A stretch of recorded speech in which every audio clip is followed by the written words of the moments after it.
Paimon got a bit carried away there. How was Paimon's acting just now? Great, huh? Everything's going according to plan so far. We made it into confinement, and Alhaitham's probably done with his part too. We even managed to trick Grit. What are we doing next? Paimon has trouble remembering things when she's worked up.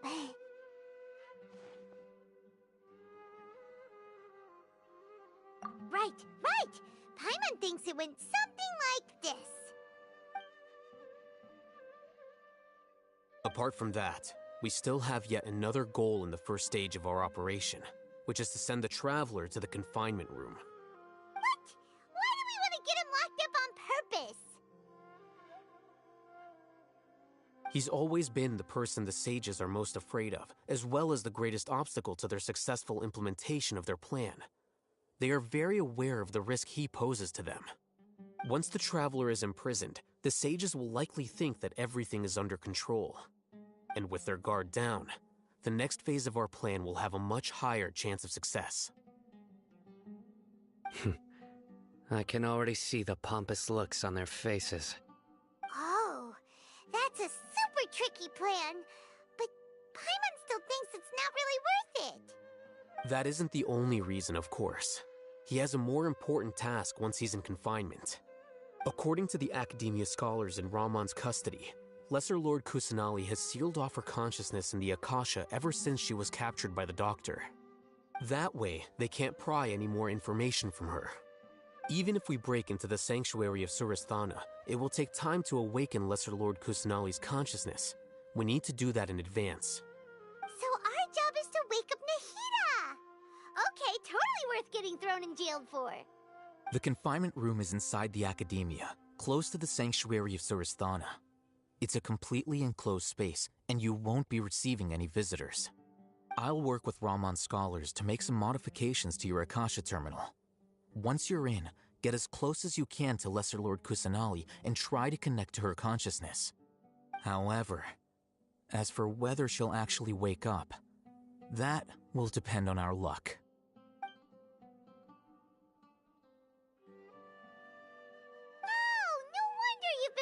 Akasha terminal today. It's the one that Alhaitham modified. Paimon thought they'd take our Akasha terminals when they locked us up in here. Were they being careless? Alright, so what now? Sounds easy enough. We can finally talk with Nahida after all this time. Let's do it.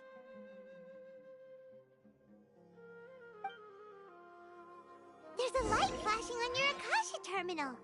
It's almost like... the faster it blinks, the better the signal!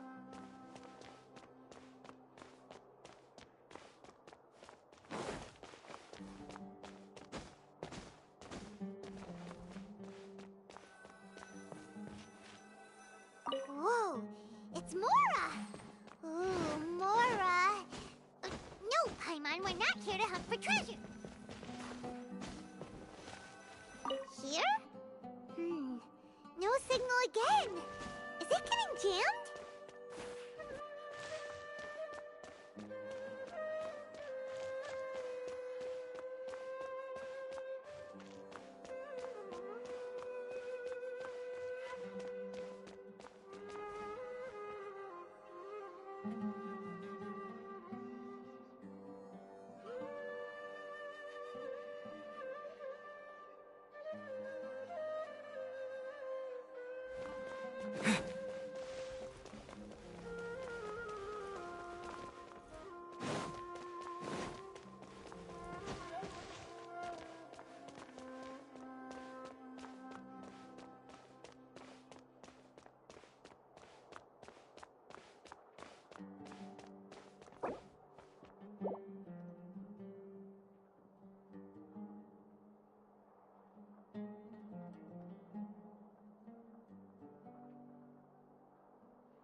Here?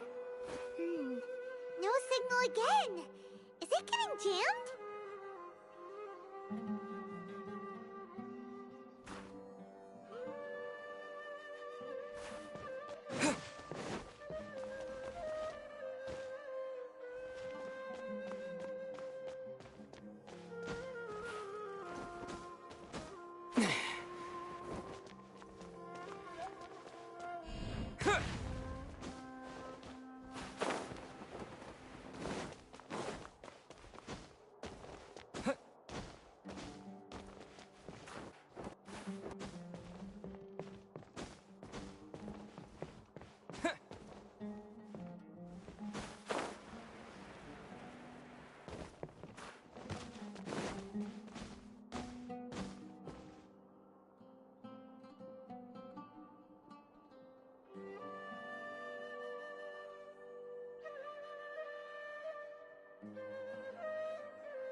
Nahida!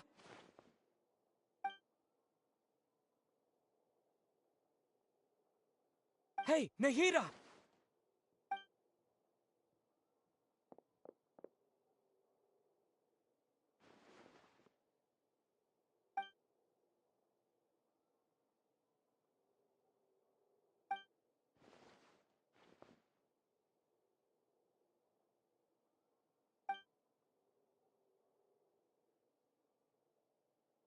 When did it first start? Oh, right. It started from the moment I was born. I wanted to become a worthy Archon. So I've kept studying. Kept listening to my people and their hearts. Kept looking for a way to save Irminsul. So I can catch up. Catch up to Greater Lord Rukkhadevata. But I'm stuck in the sanctuary of Surasthana. The sages are creating a god to replace me. And I'm forced to lock my consciousness in this boundless darkness. Nahida!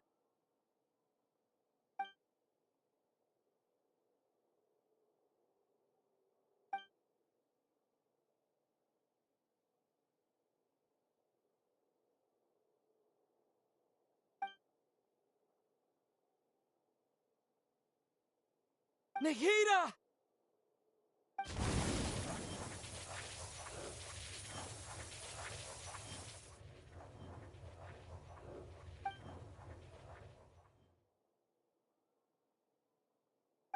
It's so quiet here. Now that I think of it, I don't think I've ever actually listened to my own inner voice.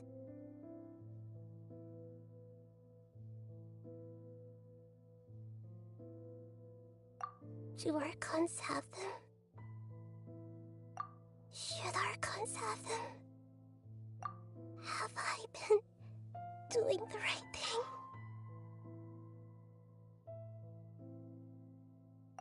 Am I really not needed? How do I really feel about all of this?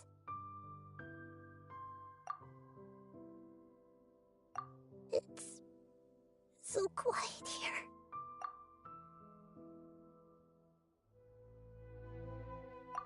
Since you're the god of wisdom, you've known the answers to all these questions since the very beginning, haven't you?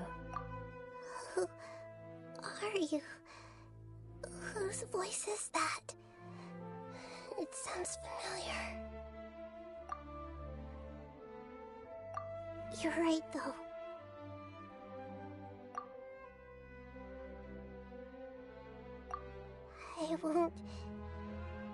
I won't ignore my own voice anymore.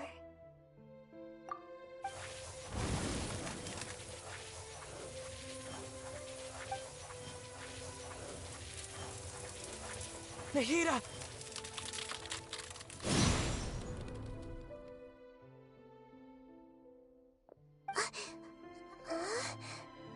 Nahida?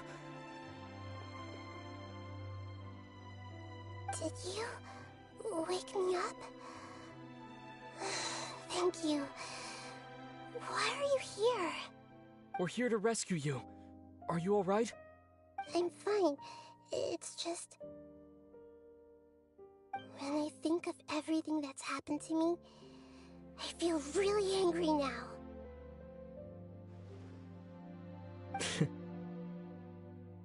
You should have been angry ages ago.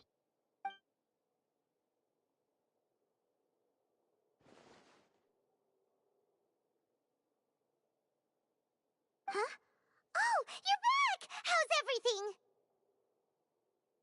That's wonderful news! Great! We weren't locked up for nothing! When you went to wake up Nahida, Paimon was listening for any sounds outside. You were out for a long time. There are fewer and fewer scholars going about now. You think everyone's done with their Nya Garbaha day stuff? Yep, so that means our next act is Nilou's performance!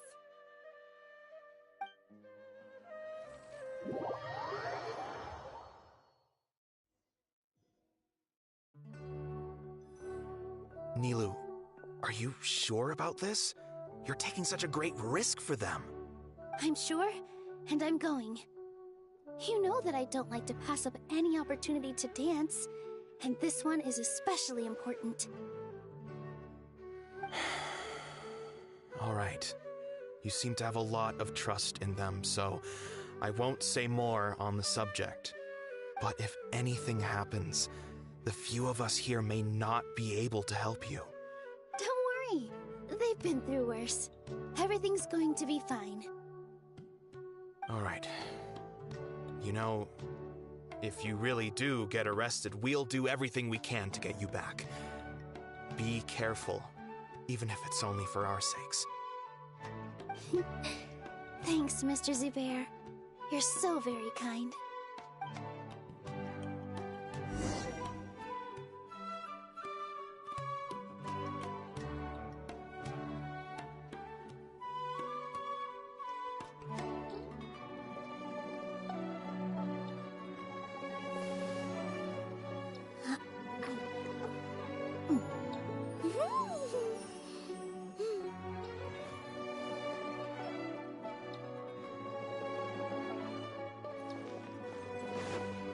This isn't the way to the academia.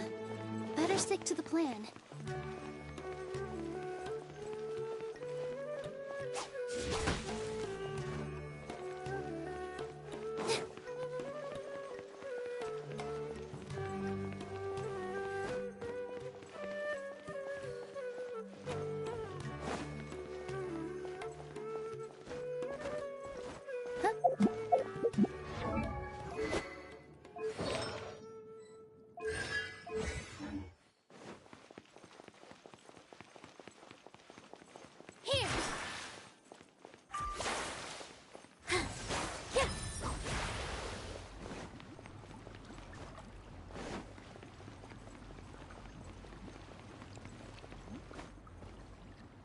Nilu, how's it going?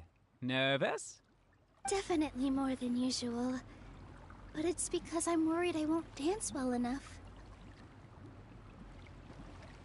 It's okay. Just focus on your performance. We'll take care of everything else.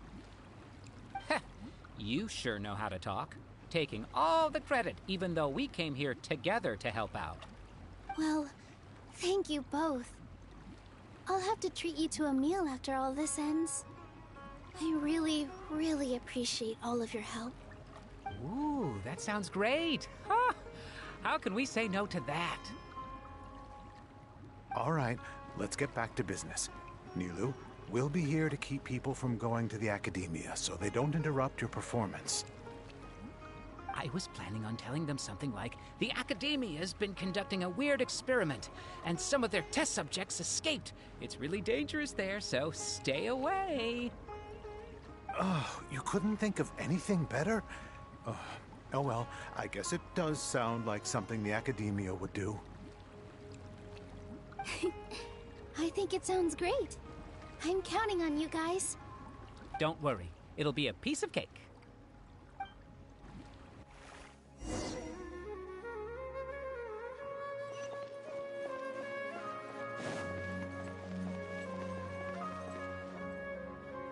Hey, Nilu!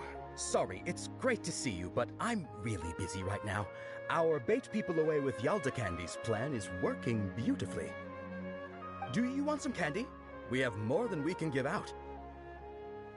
Vihar, thank you so much for doing all of this. And even dressed up as the Knight of Flowers, no less. I'll pass on the candy, though. I cut back on sweets in the period leading up to a performance, and I'm about to start one. You have a point.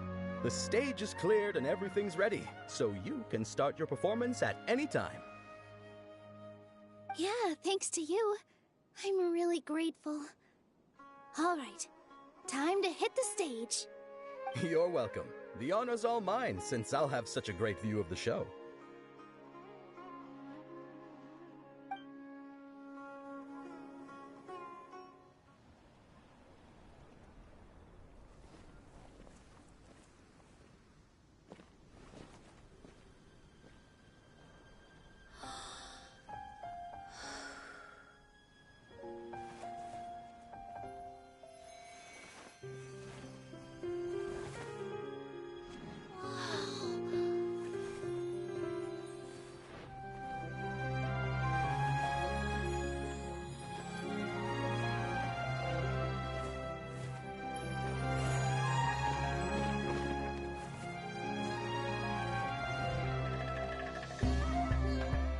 I've never seen a performance like this.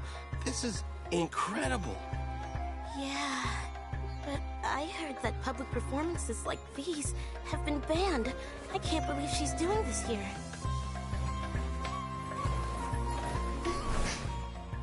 Grand Sage, there's some commotion outside. How uninteresting. Issue the new Prohibition Act from the Akasha to the guards. They'll know what to do. Do you think we should, like, stop her? Let's just watch for a little bit longer.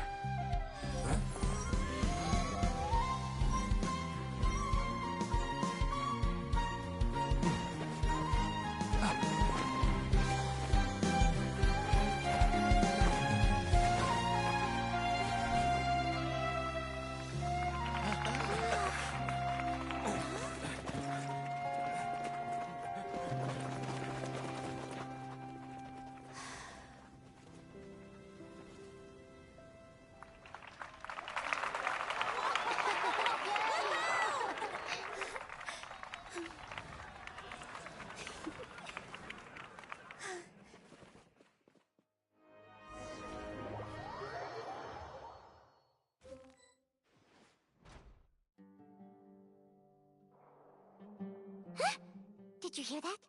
It sounds like a lot of guards just ran by. Does this mean the plan has moved on to the next stage? Yep. It's great that everything seems to be going well.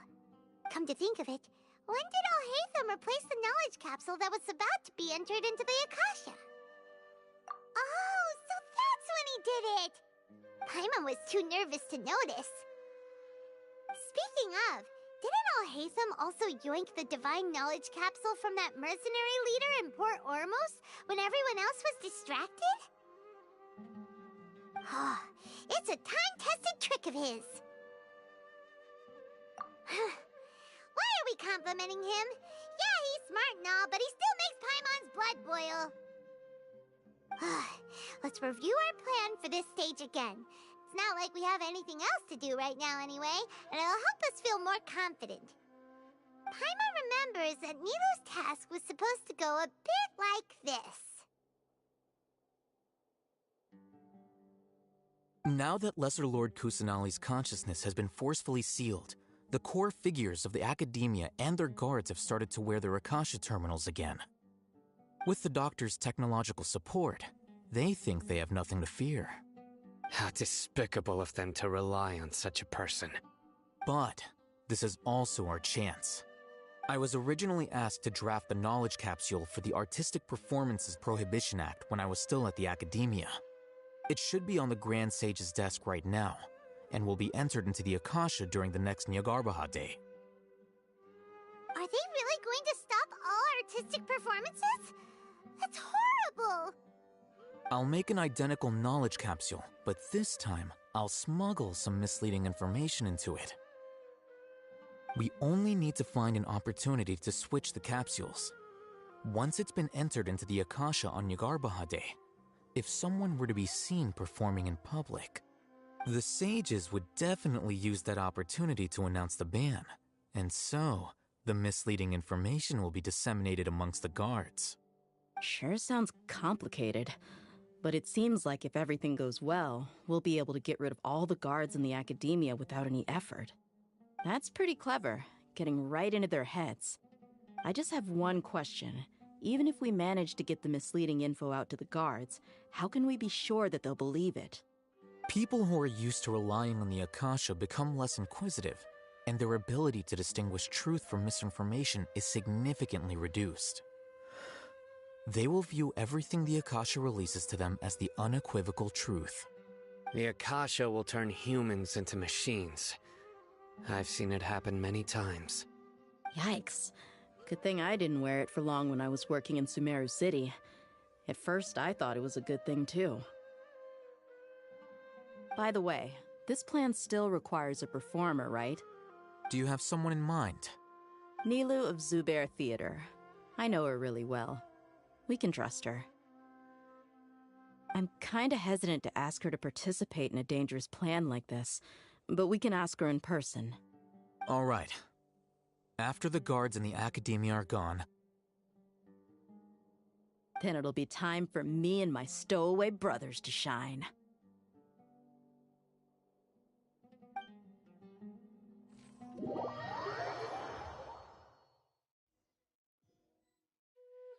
Here they come. Did you see that, Raman? They came out from the Academia in droves.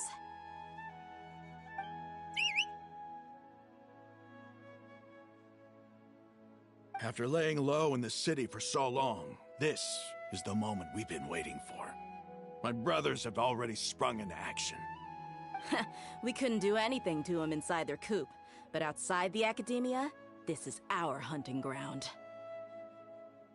With a lioness like you, the prey sure won't be able to run far. We still need to eliminate the guards as soon as possible. If we give the sages enough time to realize what's happening, the plan's doomed. Yeah, all they've done is to sit on their cushy salaries and twiddle their thumbs all day while we fought and struggled every day in the desert. The only advantage they might have is their numbers.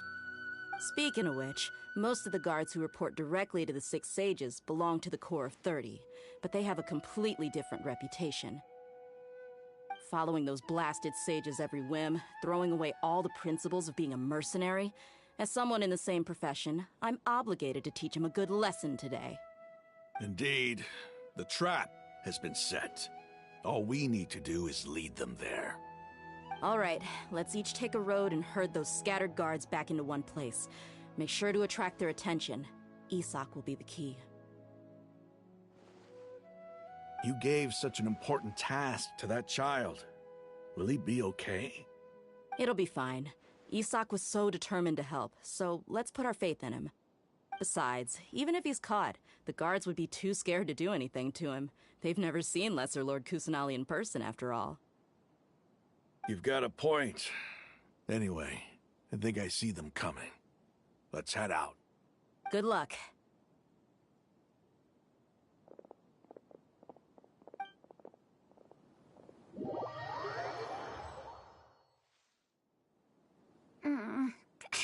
This outfit.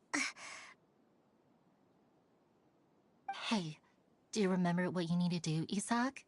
When the guards get here, you'll pretend to be Lesser Lord Kusanali and run away from them. Oh, yeah, I remember. Of course I do. I'm just a little nervous. Relax. Don't think about getting caught. Even if that happens, we won't leave you behind. You only need to think about getting the guards' attention and leading them to the Grand Bazaar. Leave the rest to us. Okay, got it. I'm here to pay back Lesser Lord Kusanali for helping Grandpa. I won't get cold feet. Hey, they're here. I can see the Academia guards.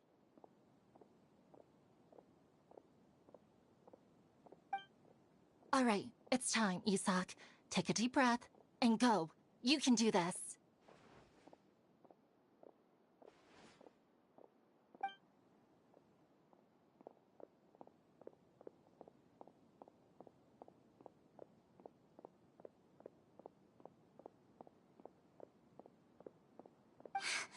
Why is there a guard over there?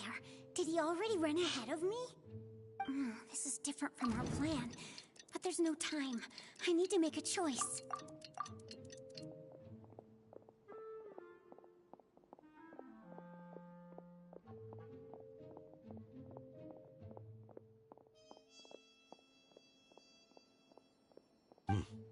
Let's have a look behind the house.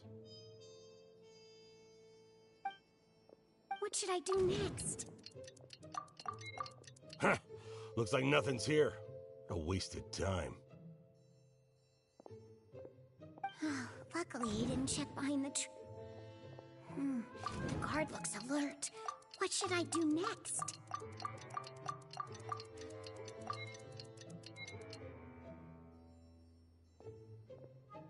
Doesn't seem like anything unusual's around here.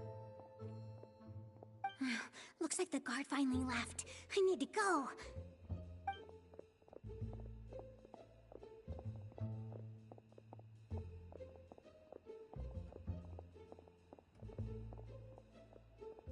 Hey!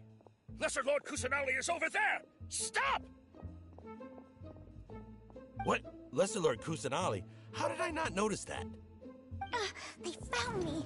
This is bad. Where should I go? The target suspected to be Lesser Lord Kusanali has escaped into the Grand Bazaar. Assemble and arrest her!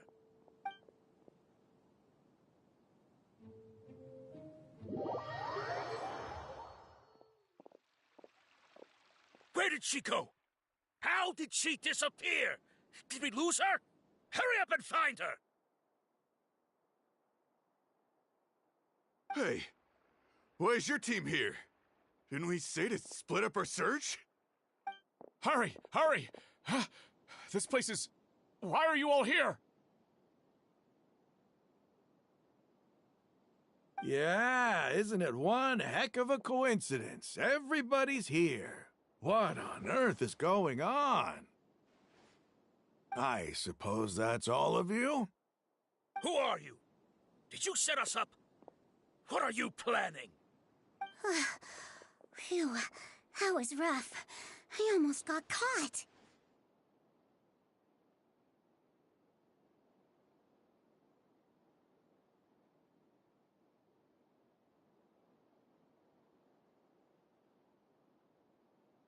Little brat! So you're not actually Lesser Lord Kusanali. Who exactly are you all? Eremites from the desert? Just some colleagues. Think of this as a business competition, or a personal grudge. After stepping into our traps, stop thinking of yourselves as hunters. Behave like the prey you are.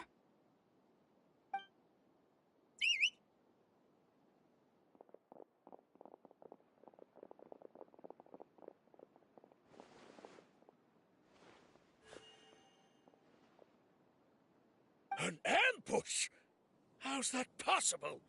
This is Sumeru City, but mercenaries from the desert somehow ambushed us! You've spent all your time hiding away in the academia. This place has long since become our hunting ground. Brace yourselves!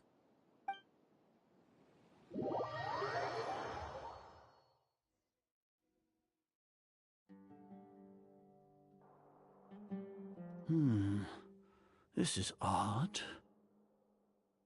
The academia has quieted down after the conclusion of the Niagarbaha Day ceremonies, but it's much quieter than usual. Where are the guards? Why have I not seen a single one? Guards? Guards! Grand Sage, how may I be of assistance? I called for the guards. Why did you come? My apologies, Grand Sage.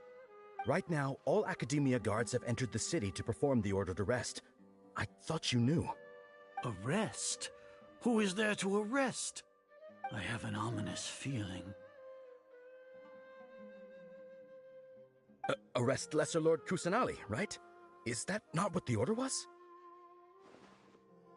Lesser Lord Kusanali? You mean she has disappeared? Yes. I wouldn't dare make up something like that. Right now, everyone is in a panic, and many are saying that Lesser Lord Kusanali will take revenge on us. What happened? Just what is going on? Lesser Lord Kusanali somehow escaped? Was it Alhaitham and his party that freed her? That's impossible. The Academia is heavily guarded today, and any order to release Lesser Lord Kusanali would be strictly confidential. Besides, Alhaitham and the Traveler are already in our hands. What manner of trickery did they employ? How could Lesser Lord Kusanali disappear into thin air? Disappear? Wait. How was the arrest order distributed to the guards? It was issued by the Akasha earlier today. Only you have the authority to send messages like that, so I thought it was your order. Let me check.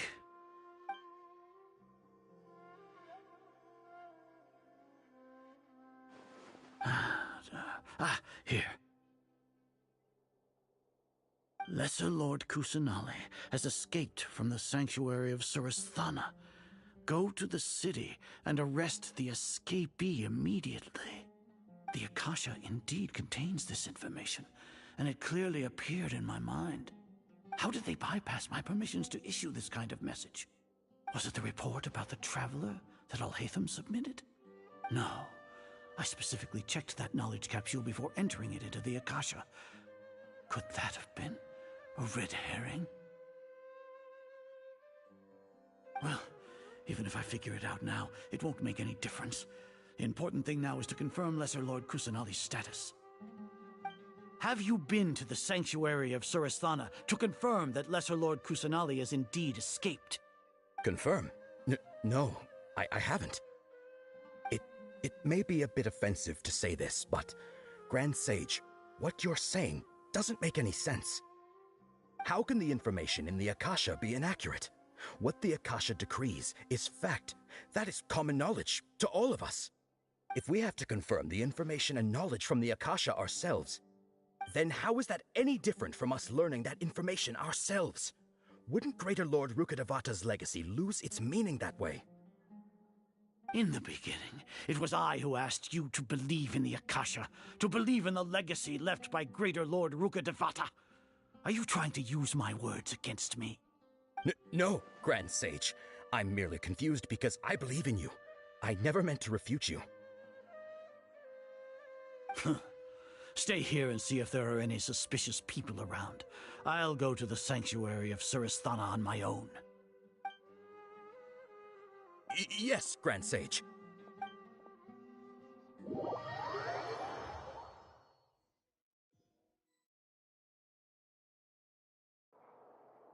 Lesser Lord Kusanali has escaped from the sanctuary of Surasthana. Go to the city and arrest the escapee immediately. How can that be? Stop thinking about it. Stop. It must be a trick of theirs. As long as I personally confirm it. Ah! Impossible. That's impossible.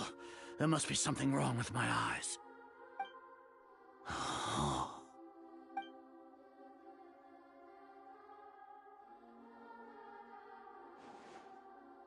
What a comical sight, Azar.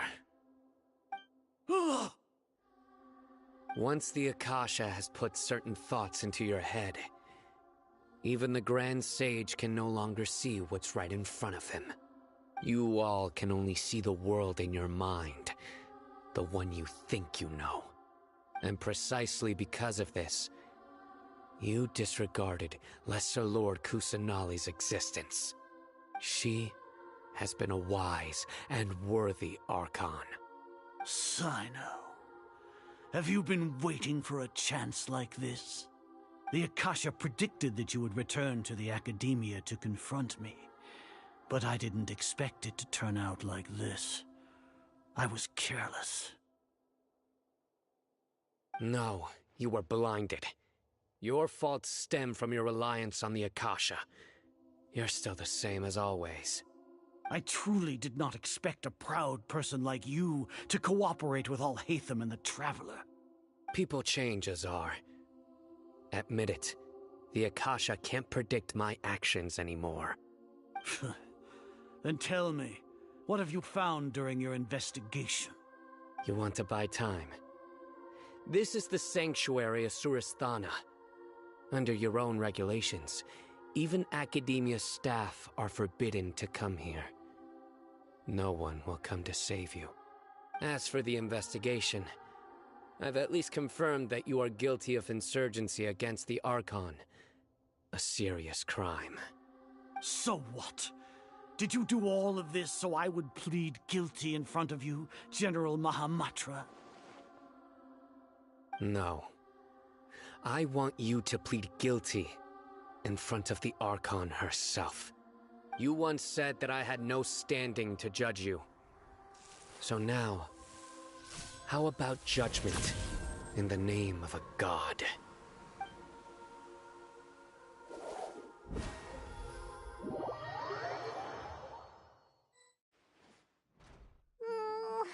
How long do we have to wait?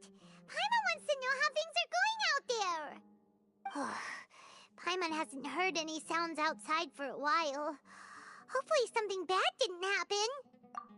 Yeah, but aren't you scared that we might be locked up in here for the rest of our lives?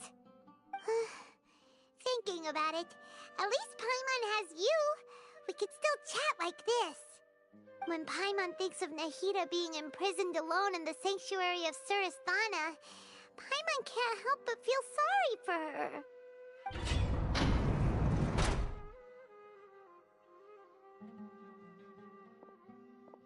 Here comes your savior. Dia! Paimon just knew you would come to rescue us! You two really owe me some big thanks. I had to search through who knows how many guards to find the key here. It felt even more tiring than whacking them. I'm exhausted. Thanks a lot. Need Paimon to rub your shoulders? No, that's, I'll pass. What are you afraid of? Oh, are you ticklish? Now isn't the time to talk about being ticklish. Things in the city and on Sino's side are both going well. The guards that stormed out of the academia are all taken care of. The Corps of 30 is in charge of the city's defenses, but we already talked to Asfand. They've been fed up with the sages bossing them around. As long as it doesn't break their employment contracts, they'll turn a blind eye. That's probably because you've been super great friends with them for a long time. So, how's Sino doing? The Grand Sage is in his custody. Even I know how terrible it is to fall into Sino's hands, so he probably does too. Sino forced him to release Lesser Lord Kusanali. He has no choice but to obey. So, hurry to the sanctuary of Surasthana. Assuming nothing weird happened, we should have already rescued our Archon. Honestly, I didn't expect our ragtag bunch to do this well. We just came together last minute to save the Archon, you know? Alright, you two better go. I still have to clean up some messes in the city. See you around.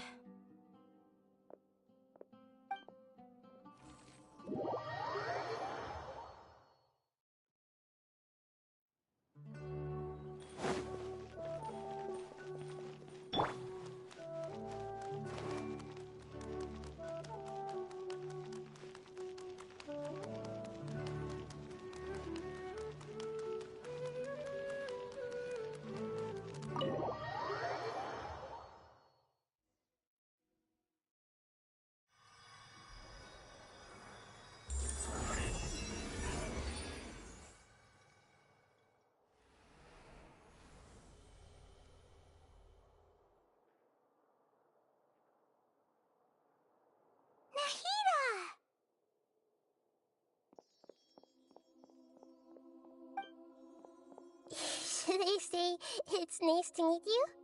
This is the first time we've met in real life. Before, we've only met in dreams, consciousness, or when I was in someone else's body. Thank you so much for coming to rescue me, but I also need to apologize. During this time, I did some self-reflection. My sense of inferiority and yielding to the academia led to all of this, and created so much trouble for you all. Exactly! We're here because you're a good Archon and one of our friends! Thanks, you too. Amazing. So this is how it feels to walk out of that cage with my own body. It's like I just had an endlessly long dream. I can't even tell if I just woke up or was only now born into this world. My concept of self has become so clear. But now doesn't seem to be the time to indulge in this feeling. This is really embarrassing. You all just rescued an Archon, and now she needs your help to save her country, and even the entire world. It's okay. With you here, Paimon's sure that everything will work out. There's one more thing. What is it? For all the things the academia did to me, and for all the folly it committed in the name of wisdom. As their Archon, I will make them pay. Ah! Wow! That's the spirit! You're finally standing up for yourself and not letting people walk all over you! I understand now. To be a better Archon, I first need to better myself. If you haven't even figured out how to be a caterpillar, how can you be a butterfly?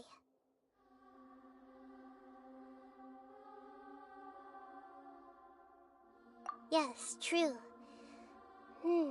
That reminds me. I wonder how far along the Academia is with their god creation plan. We need to hurry and prevent the birth of that false god. I need to make some preparations. Since I'm now free, I can establish a direct link to the Akasha and control it. First things first, I need to remove the restrictions that the doctor put on me in the Akasha. After that, I'll make some adjustments and revoke the sage's permissions. The Akasha will then be like how it originally was, only operable by the Archon. After all, the Academia betrayed Greater Lord Rukkhadevata's trust. This might take some time. In the meantime, you should also work on your own preparations. If we don't stop the god creation plan in time, we'll be in for a tough fight.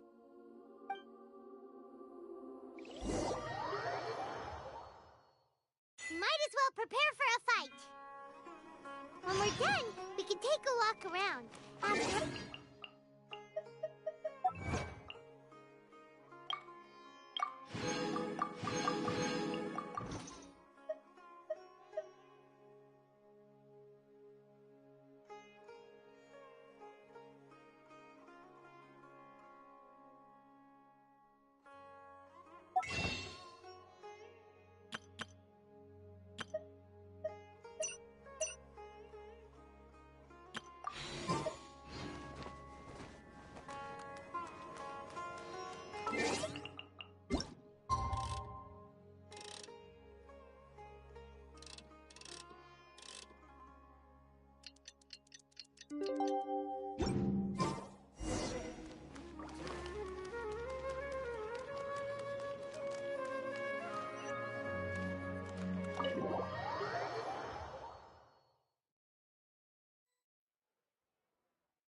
How's it going, Nahida? I'm done with the parts that needed my involvement to complete. Although it's my first time working with the Akasha like this, its internal structure and operation procedures are easy for me to understand. Greater Lord Rukkhadevata's design is truly brilliant. Oh, also, this is for you. Huh? What's this little floaty thingy? It's a small device I put together just now. You can think of it as an upgraded Akasha terminal. You may not need it right now, but it should be helpful in certain situations. Wait! This thing has the same characteristics as Paimon!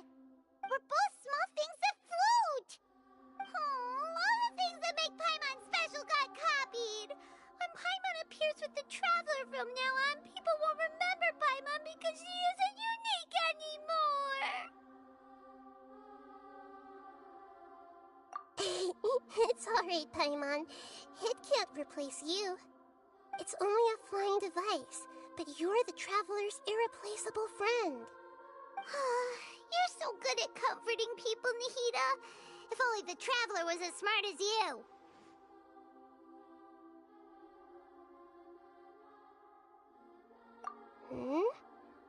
I was simply telling you what I feel to be the truth. I wasn't trying to comfort you. Nahida, you're natural at this. What you just said made Paimon even happier. By the way, there's something I need to confess. Even though I'm the Archon and in control of myself again, I'm not very good at fighting. You may have heard that an Archon's power is derived from their people's faith. However, I'm not as well loved as Greater Lord Rukkhadevata. If we get into a situation where combat is our only option, I'll have to count on you, and I'll do my best to provide support. I'm glad I can rely on you. So the God of Wisdom isn't good at fighting? That actually sounds about right. I've located where the false god is. Time is of the essence, so let's get to it.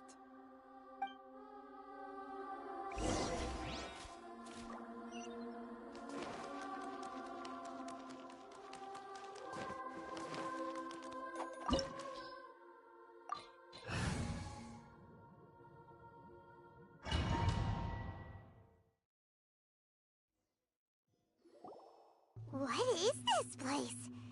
Is this... Wow. Who would have thought there'd be a place like this hidden right slap bang in the middle of the city? The sages wanted to realize their god creation plan without being discovered. The safest and most convenient way would be to build within the academia itself. That's true.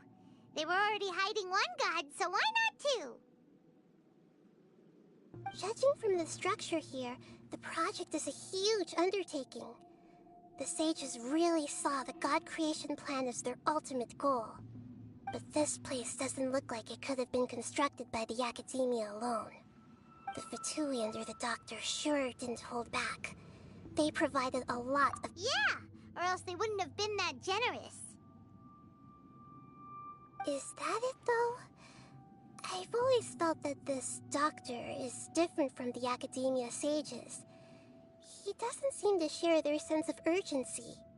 Instead of being interested in the end product, it's like he's enjoying the experimental process. The Fatui Harbingers are all such weirdos. So, the doctor being weird is actually normal. So, this Fatui that they're trying to turn into a god is called the Balladeer? We had previously come into contact with his consciousness. He harbors particularly strong obsessions. One is the desire for a gnosis, since he was created to be the vessel for one. The other obsession is probably related to his past. I can't quite explain it. Paimon knows that he was a prototype puppet for the Raiden Shogun before he became a Fatui Harbinger. That's why he wants a gnosis so badly.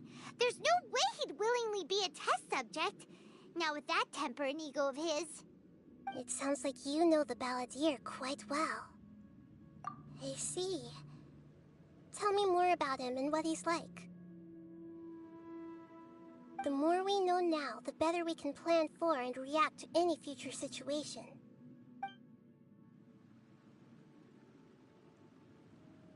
I see.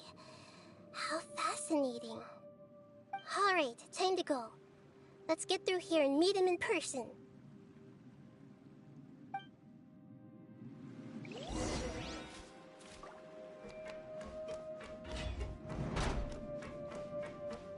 Time to work! No more rats! Work Make yourselves at time! No home. excuse for standing! For Rex Lapis! Rex access denied. Right here, right now. Give me a go! Time to fulfill Everyone my go here. duty! Stay right there! My work.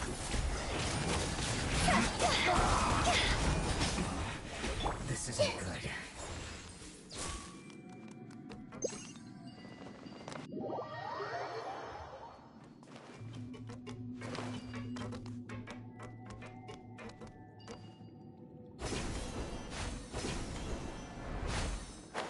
It looks like we can climb up these pipes.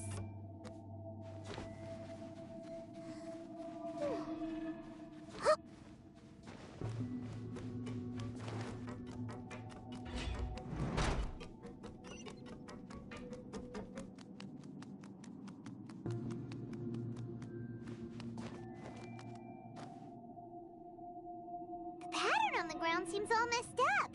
Let's go around and see if there's a way to fix it.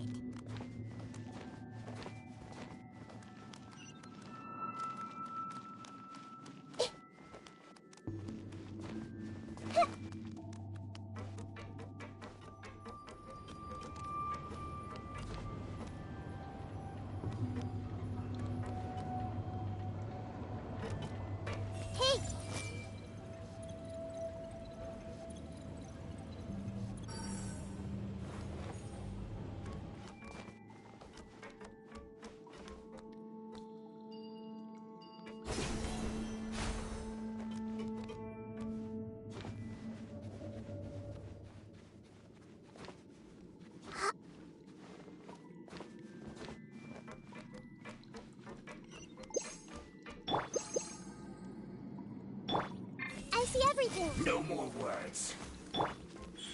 Emerge, right here. No touching!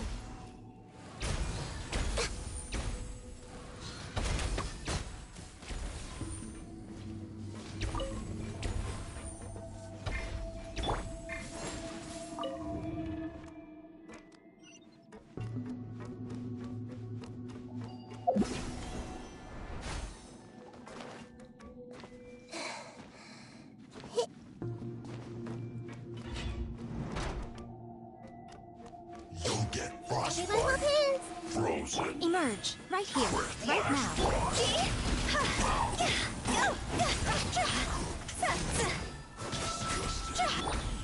Access denied.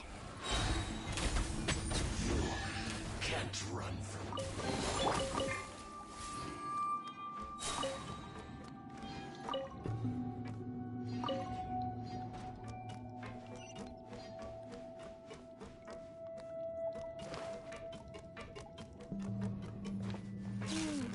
The cart is stuck. Maybe there's something wrong with the tracks. Let's try adjusting the direction of the device to clear the tracks.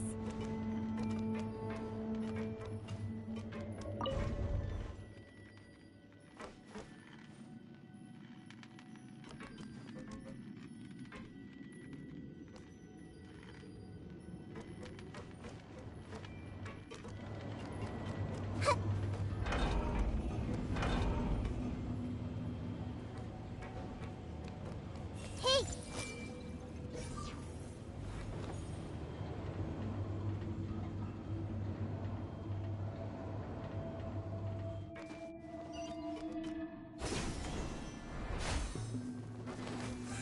Everyone hold hands! Let's move. Emerge, Shouldn't get right careless. now. Emerge.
I see everything! No more words. Trouble. Right now. This isn't good! No touching! Access to... Hey!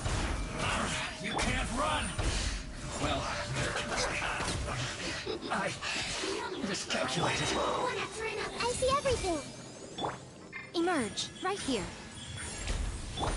Born of ice and frost.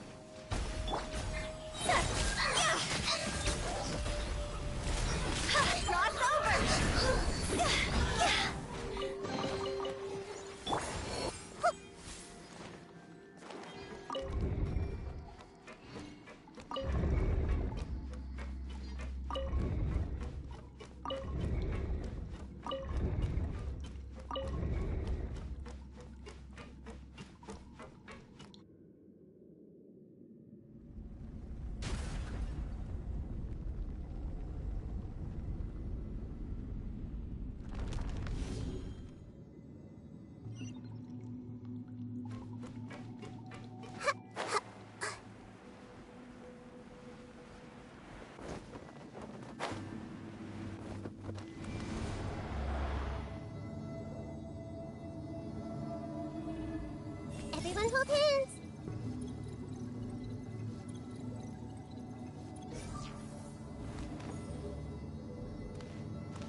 Hey!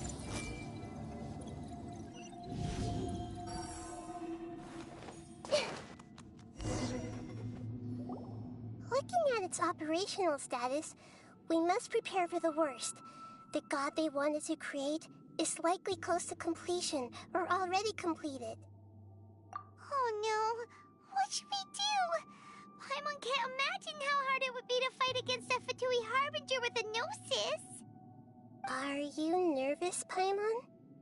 If you really want to know, of course Paimon's nervous. Aren't you too, Nahida? Yes, I am. This is probably the first time I faced with a calamity of this degree since my birth.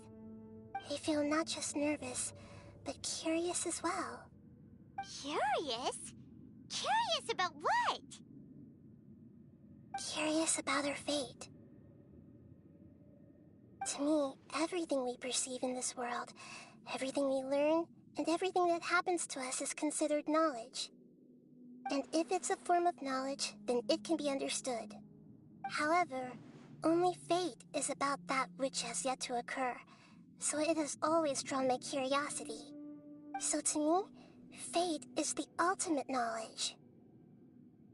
That's also why I love observing humans and all the things that happen to them. It all brings me great satisfaction. And now, at long last, I'm not just an observer anymore. I will personally experience my own fate with you by my side. Isn't this such a wonderfully exciting thing? Ah, so that's what you mean. Paimon thinks she understands what you're feeling. Agreed. Okay, let's continue on. I can sense his aura from here.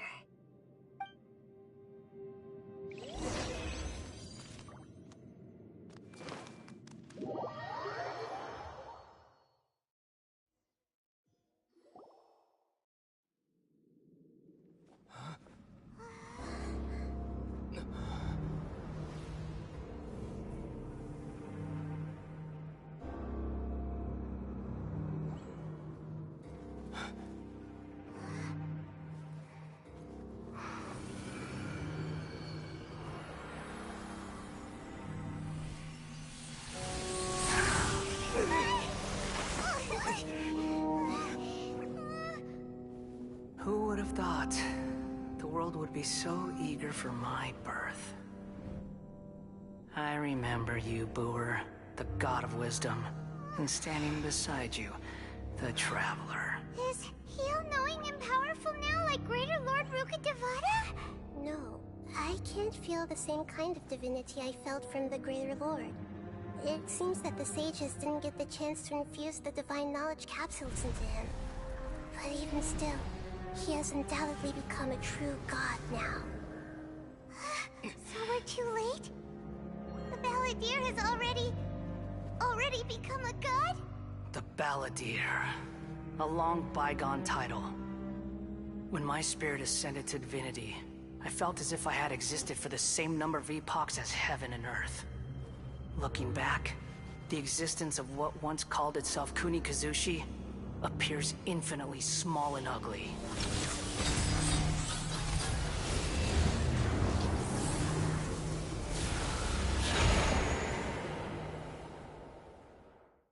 This imposing aura, it really feels like the gods!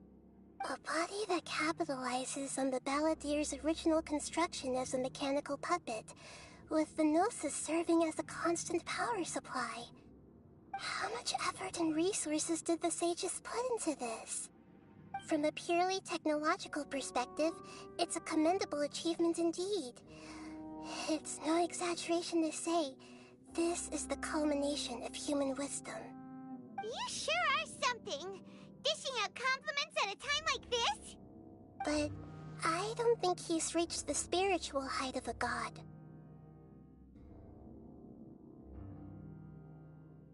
Strife is engraved upon every god and every gnosis brought forth into this world. Can you feel it? The exhilaration of such power, and the thrill of anticipation for our contention. Nahida wouldn't feel the same things as you! Do you not realize that you are interrupting a conversation between gods? Lowly creature, know your place.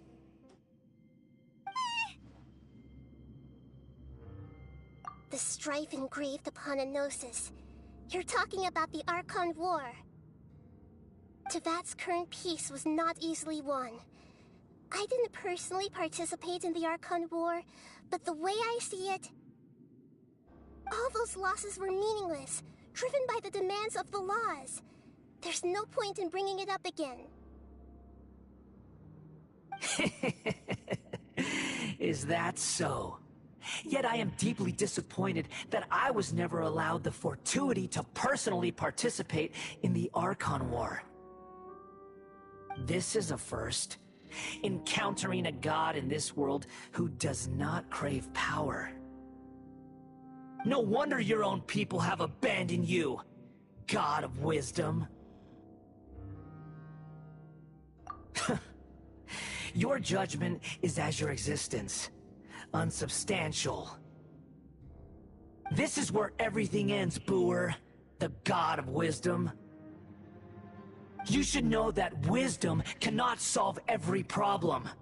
Like now, where your only option is to face me in combat.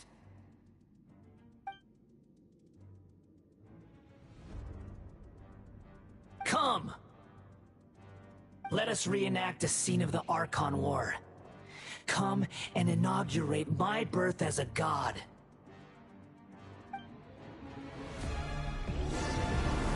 I see everything! Blaze over! No touching! Born of ice and fire! Sharing my knowledge! Everyone hold hands! Emerge, right here, right now. Nothing lasts forever. Insignificant pest!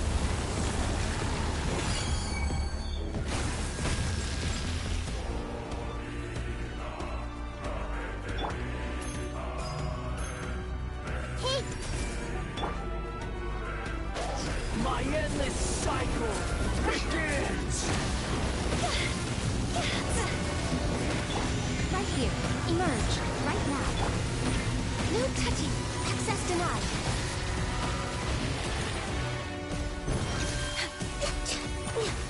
Feeble human! Emerge, right now, emerge.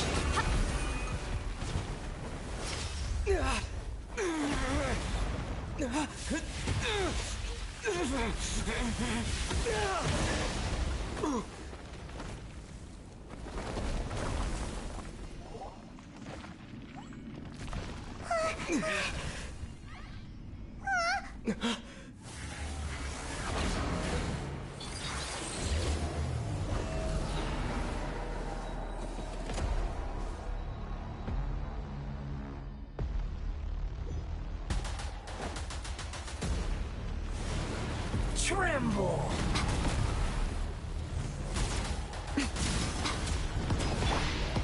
Burn to oblivion! Hey! Right now, right here, emerge.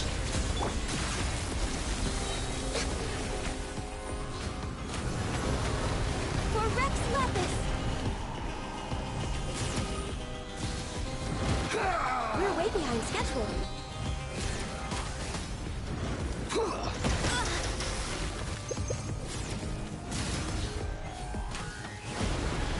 Tremble! I see everything! Right now. Is that all? Right here. A sight to behold. Emerge, right here. Reality is pain!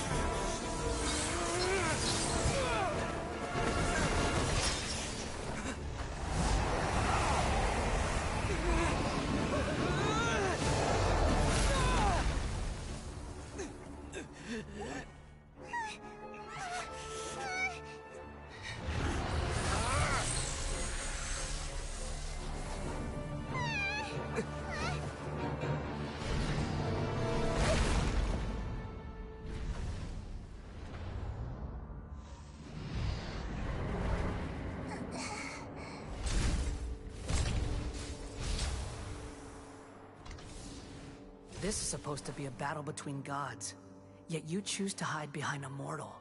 And now, you're acting like you'd sacrifice yourself for a human. Are you having fun proving a false sense of heroism to yourself, Booer?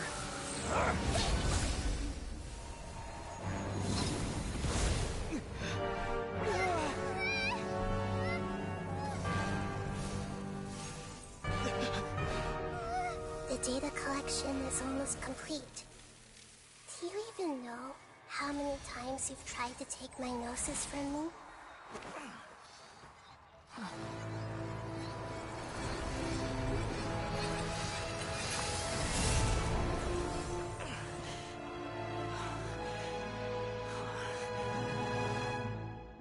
We just concluded the 168th loop. Did you know that in the effort to create you, the people of Sumeru were forced to live through the exact same number of Sub-Zerus festivals and Samsara cycles? The power of dreams. When did you use it on me?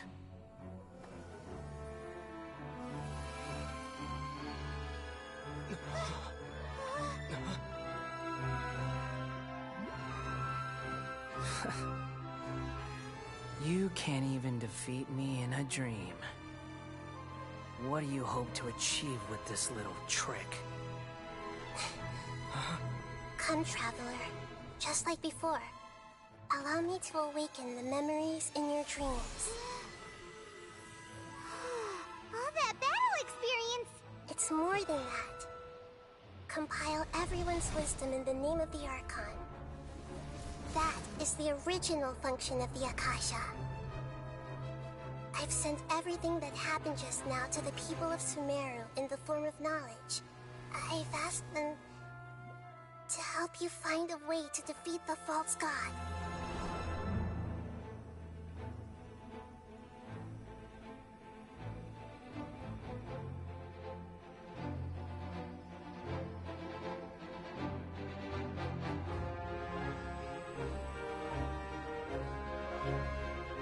Now, all of Sumeru's wisdom is at your disposal. Meaningless tricks won't save you.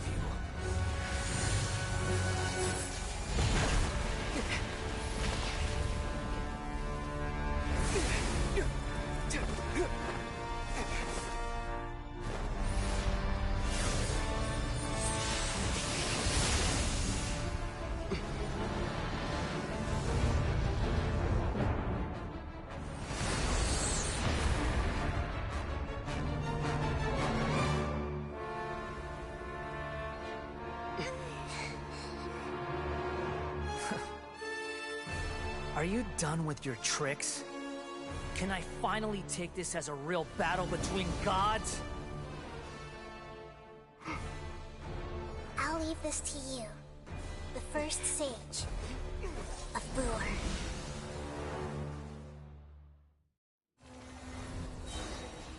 A thousand eons, mine to dominate!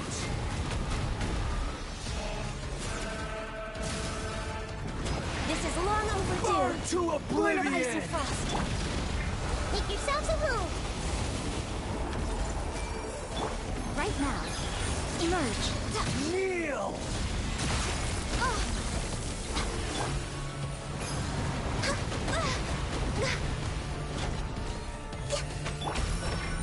I'm always watching. Filth! Right now. Emerge.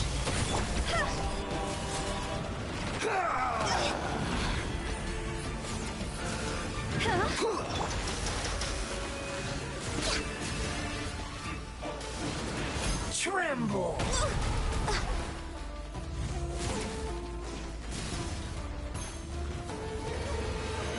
Reality is pain! Everyone hold hands! Right now.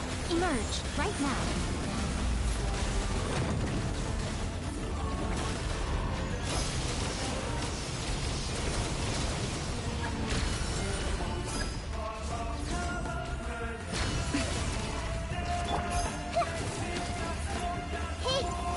Good riddance, cruel world.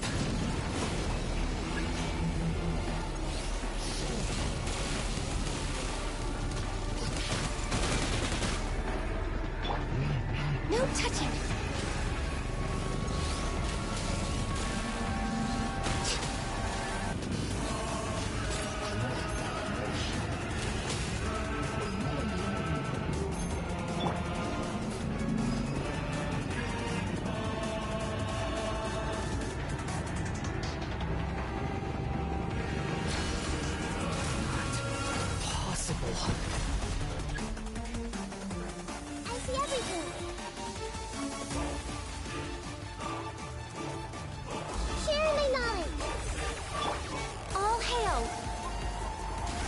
Denied. Right here, right now. Emerge. Nothing lasts forever. See? Time to go. Go!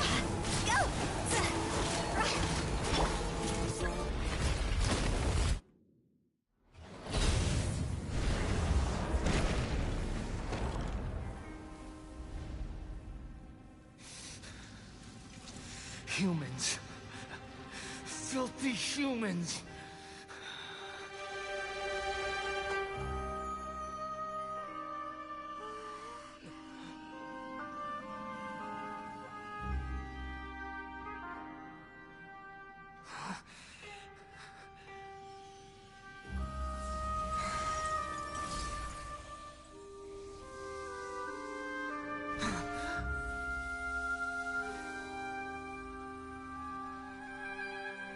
No! Wait! Please! Anything but the Gnosis!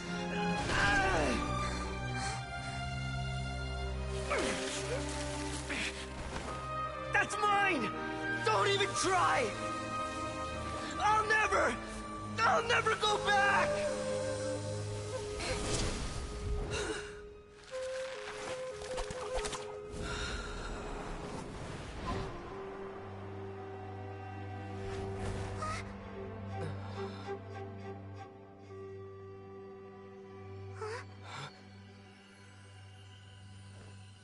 We haven't yet found the answer to the most important mystery. Irminsul is still waiting to be saved.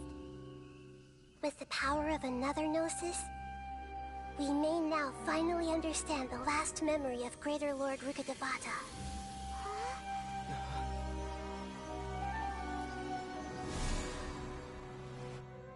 This is... That's right. This is the last memory of my predecessor.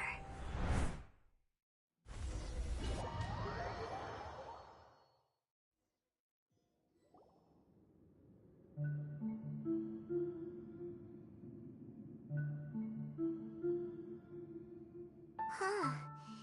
This sure seems very different from what Paimon imagined. Shouldn't Irminsul be in this realm of consciousness? Yes, that is our destination. But I didn't expect the remaining consciousness of Greater Lord Rukkhadevata to be as polluted as this.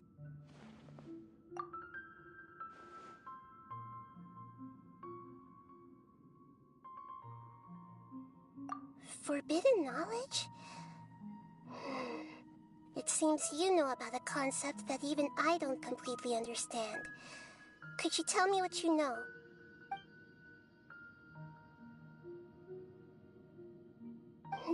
Your inference seems logical enough. Forbidden knowledge once polluted the desert thousands of years ago, but was successfully repelled thanks to King Deshret's self-sacrifice, and Greater Lord Rukkhadevata nearly exhausting her power. Then, a second instance of forbidden knowledge pollution occurred during the Conria Cataclysm 500 years ago. But I'm afraid it is much more serious this time, with Irminsul itself already in danger. So, if we're in the remaining consciousness of Greater Lord Rukkhadevata, and it's also been affected by forbidden knowledge pollution, then does that mean, in order to save us, Greater Lord Rukkhadevata? Yes. It's very possible that she sacrificed her life in the fight against forbidden knowledge. She didn't completely eradicate forbidden knowledge, but if it weren't for her actions, the pollution would have been far more rampant over these past 500 years. The way that everyone, including me, has forgotten everything about forbidden knowledge may very well be due to her restoration of Irminsul. Aw. Do you feel sad, Nahida? I'm just sharing her pain. The pollution of her consciousness here is severe.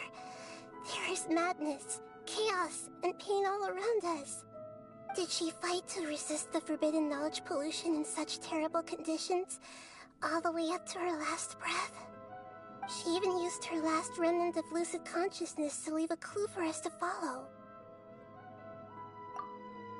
Yes, her words were distorted by forbidden knowledge, so that's all we could hear. But now, we have a chance to find the answer to this mystery. We can cross the polluted consciousness until we found the right path to meet with her lucid consciousness. And then, we'll let Greater Lord Rukkhadevata tell us the truth in person. Each of us need to be mindful of the state of our own consciousness while we are here. Even with the Gnosis' protection, we must always keep a clear mind. Otherwise, we could go mad at any moment. That's so scary. Don't worry. It should be easy enough for you to keep that mind of yours clear, Paimon. Let's go.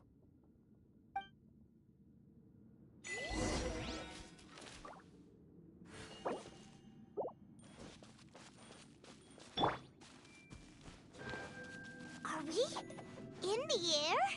And why is there a huge boat? That's the boat of consciousness, which symbolizes reason here. Its course is the direction of... Wow. What are these? The monsters seem to have been affected by them. Careful.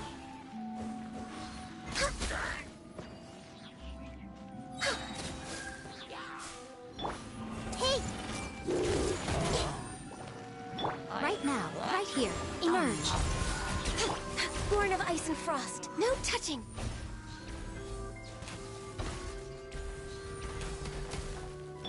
Right here.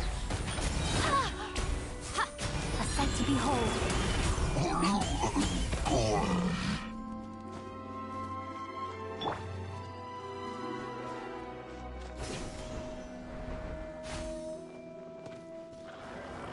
Everyone hold hands.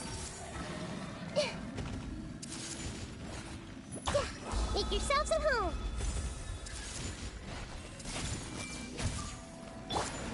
This is long overdue. Access denied.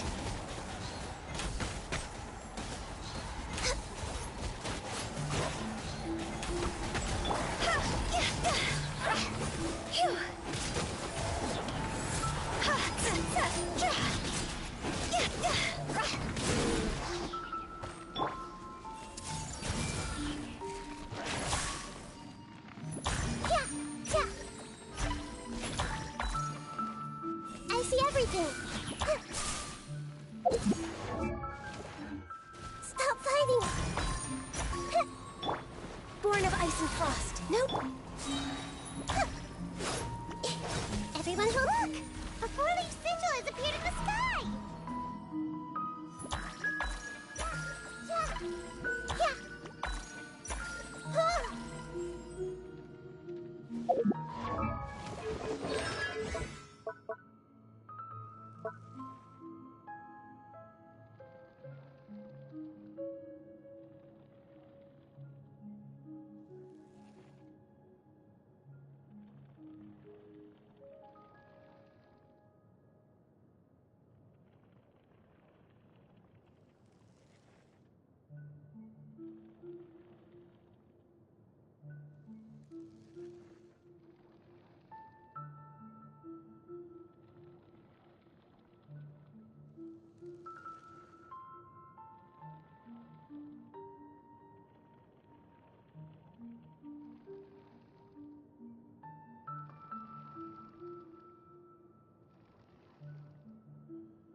I see everything. Yeah.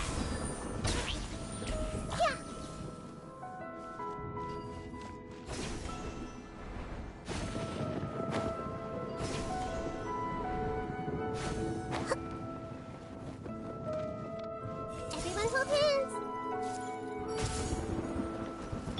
Access denied. No touching. Right now, right here. Emerge.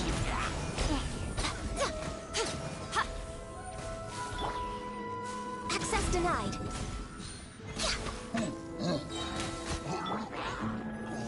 I see everything. Sharing my knowledge. Blaze over.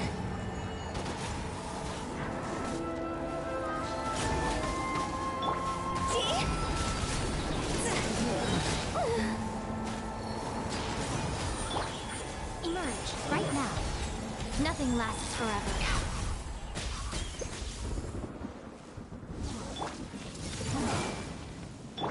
Born of ice and frost. No touching. To control the boat of consciousness, we need to find the helm first.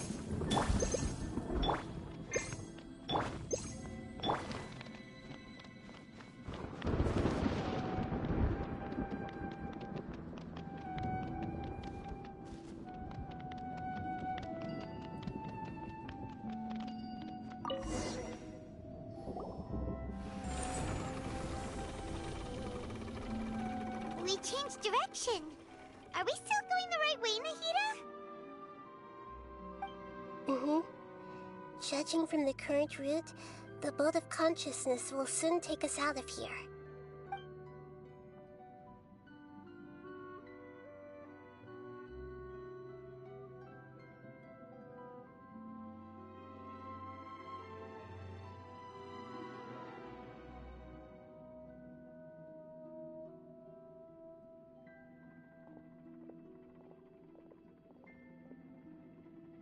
We'll be arriving at our destination soon. How are you feeling? Are your minds still intact? Huh? But everything's been completely normal for Paimon. Hopefully there won't be any more interruptions. This time, we should be able to meet Greater Lord Rukkhadevata. Are you saying you've never met Greater Lord Rukkhadevata before? No. It seems that my birth and her death took place at the same time.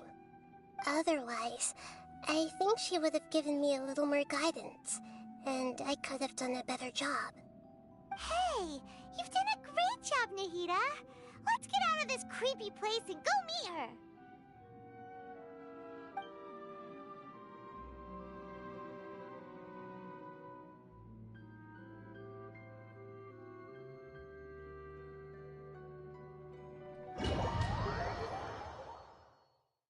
So, is this the place you were talking about? The base of Irminsul?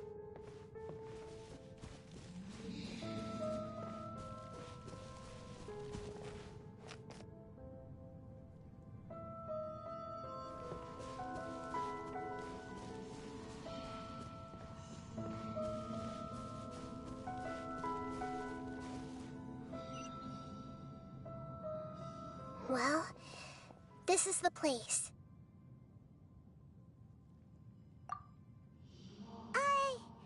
We're here to find Greater Lord Rukkhadevata, right? But the one standing over there is... Is that...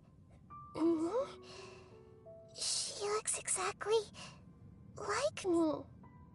Are you Greater Lord Rukkhadevata? Yes, that's me.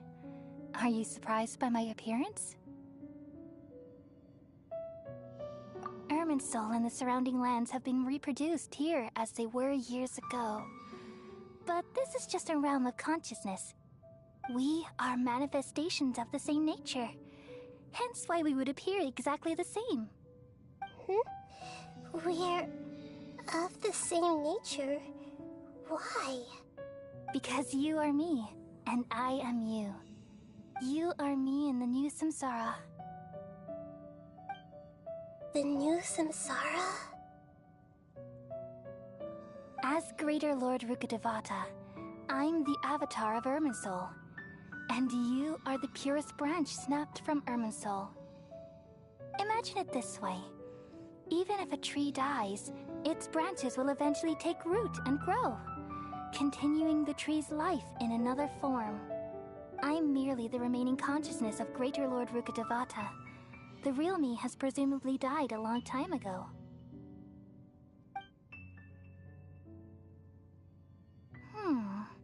Judging from your appearance, I've probably been dead for 500 years.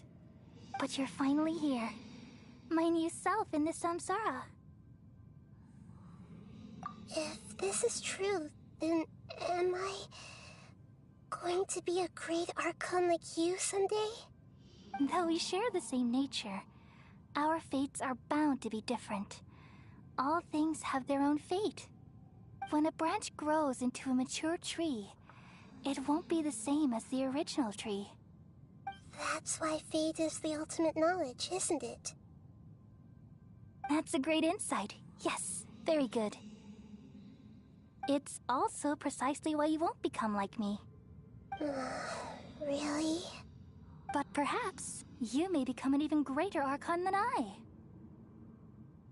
I already see a determination in you that I didn't possess in my time, and the future that it leads you to will be yours alone. Along with the blessings from your past experiences. Don't worry. The growth of wisdom is like that of a plant. You only need to wait quietly for the flower to bloom. Come to think of it, the sages never had the faintest inkling of the meaning of wisdom. Thank you. Nothing makes me happier than discovering that the Archon I always admired was in fact myself in another fate. It's so nice to speak with you, Greater Lord Rukkhadevata. I've always wanted to meet you. The feeling is mutual. From the moment I snapped the branch off Irminsul and created you, I've also looked forward to talking with you. Could you tell me why you wanted to create me? And what exactly happened when you died? Ah, I see. You're here seeking answers, right? Everything that day, even the sky itself, changed into a color like this. At that time, the seven were all summoned to the nation of Conria. Except for me. I had a more important task to attend to. I had to protect Irminsul. The disaster occurred together with the pollution of forbidden knowledge. At that very moment, with my consciousness connected to Irminsul, I sensed something was wrong. The pain started to torment my mind. By the time I reached Irminsul, it was already displaying signs of corruption. Had I not repelled the pollution of forbidden knowledge with King Deshret thousands of years ago, I might have felt even more hopeless and lost. So what exactly is forbidden knowledge? It's a kind of knowledge that doesn't belong to this world, and a form of truth that can't be understood. It came from the very bottom of the abyss. Even I could never understand it.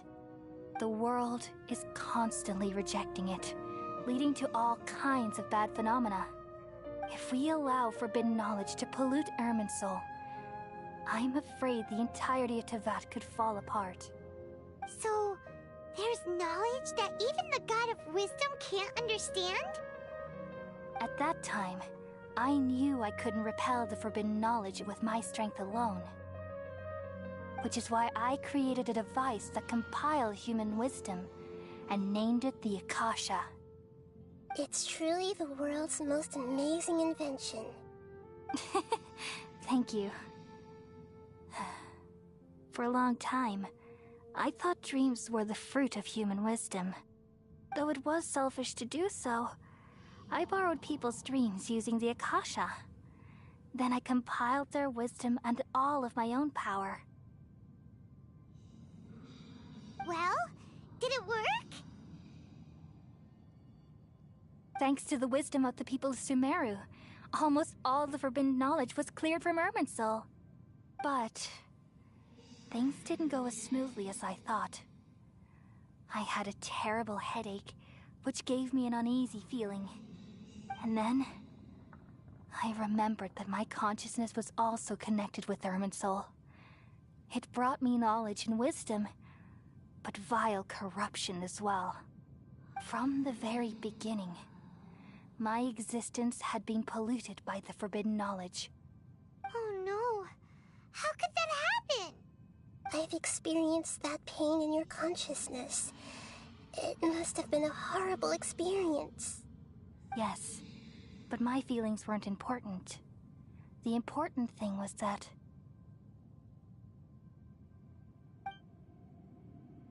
even if I died, my existence and everything related to me would continue to exist in Irminsul as memories and knowledge, meaning that the forbidden knowledge couldn't ever be permanently eradicated. And there's no way for me to eliminate myself. It would be a sort of paradox. So, I took the purest branch of Irminsul as my incarnation in the next samsara, and left a trail of clues, all in hopes that you would come here and remove me and my pollution from Irminsul forever. Wait, no, I can't. So you realize what that implies. You are very smart indeed. Irminsul has all the knowledge and memories of this world. And as you've realized just now, removing me from Irminsul means I essentially will never have existed in this world. But this is the only way to save Irminsul. People love you so much, and they've missed you so much over the past 500 years. I am exactly the same. So how can we just forget you like this? Is there really no other way? There must be something else I can do. You're the god of wisdom, Booer. You should know that there is no other way. But this is so cruel. I don't want to forget you. No need to feel so sad, Booer. As someone who delights in wisdom, you should feel joy at finally finding the answer. These are the words in their entirety. The answer you've been seeking all along. Let the world completely forget me.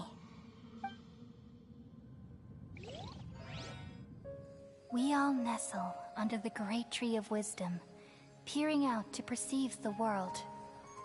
From the earth and from the rain, we perceive its wonders, until we become a white bird to perch atop a branch, and finally snap off the most important leaf.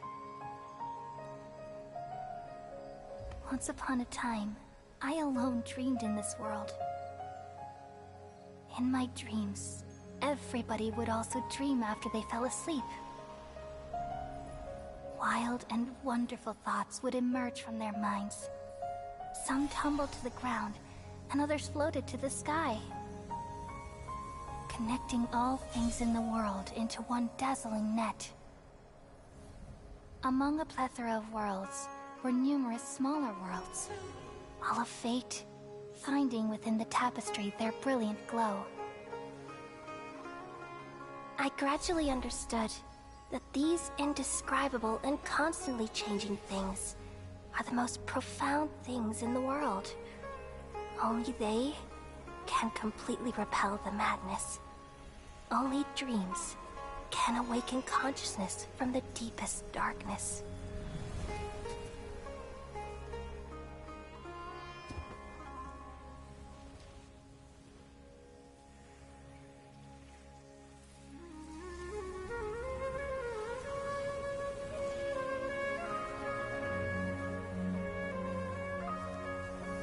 I'm the one who posed this question, yet also the one who sought a solution. Saving the world with the dreams of the people used to be my answer. And now, you've also found your own answer, and I shall return all the dreams to the people.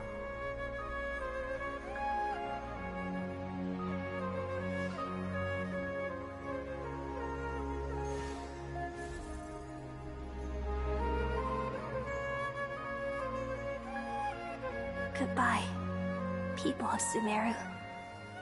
May you be blessed tonight with the sweetest of dreams.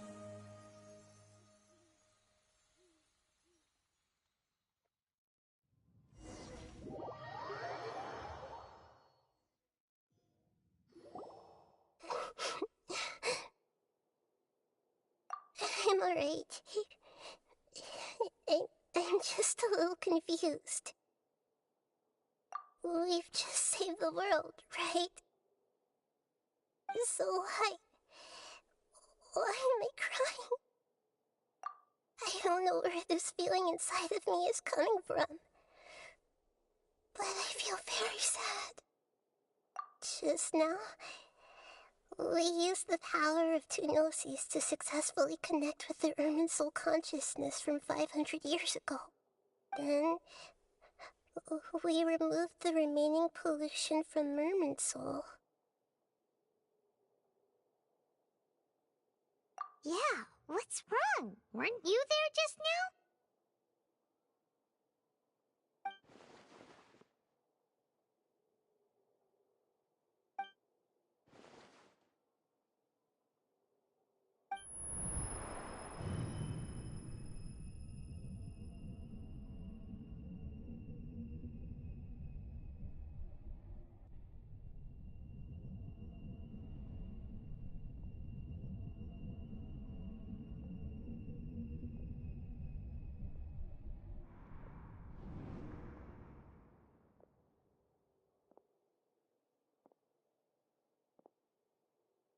Huh?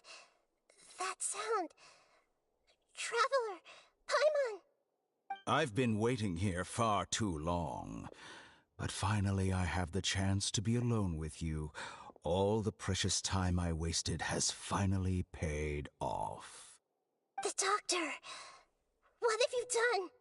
Just a type of sound wave that can quickly put defenseless people into a dream. As I expected, it doesn't have any effect on gods. This is the only thing of interest I found among the sage's research. I thought I'd take it for a little spin. Don't worry. I know you would never forgive me if I actually killed them. I'm here to negotiate with you. Naturally, I won't do anything dangerous that could potentially damage our relationship. Negotiate with me? I heard you had already left Sumeru. Why are you here again now? I left Sumeru, but I also stayed in Sumeru. Even the God of Wisdom is restricted by the habits of cognition. How disappointing. You mean there are many different versions of you in this world? An astute guess. Even the same individual will have different cognitions at different ages. A long time ago, I made a major decision in hopes of preserving all my perspectives of how I observed the world. Observation is the first step of any experiment, but observing the current world doesn't satisfy me. It lacks an important dimension, that of time. So I saved segments of all my ages and made them into independent individuals. That's all there is to it. Indulge me.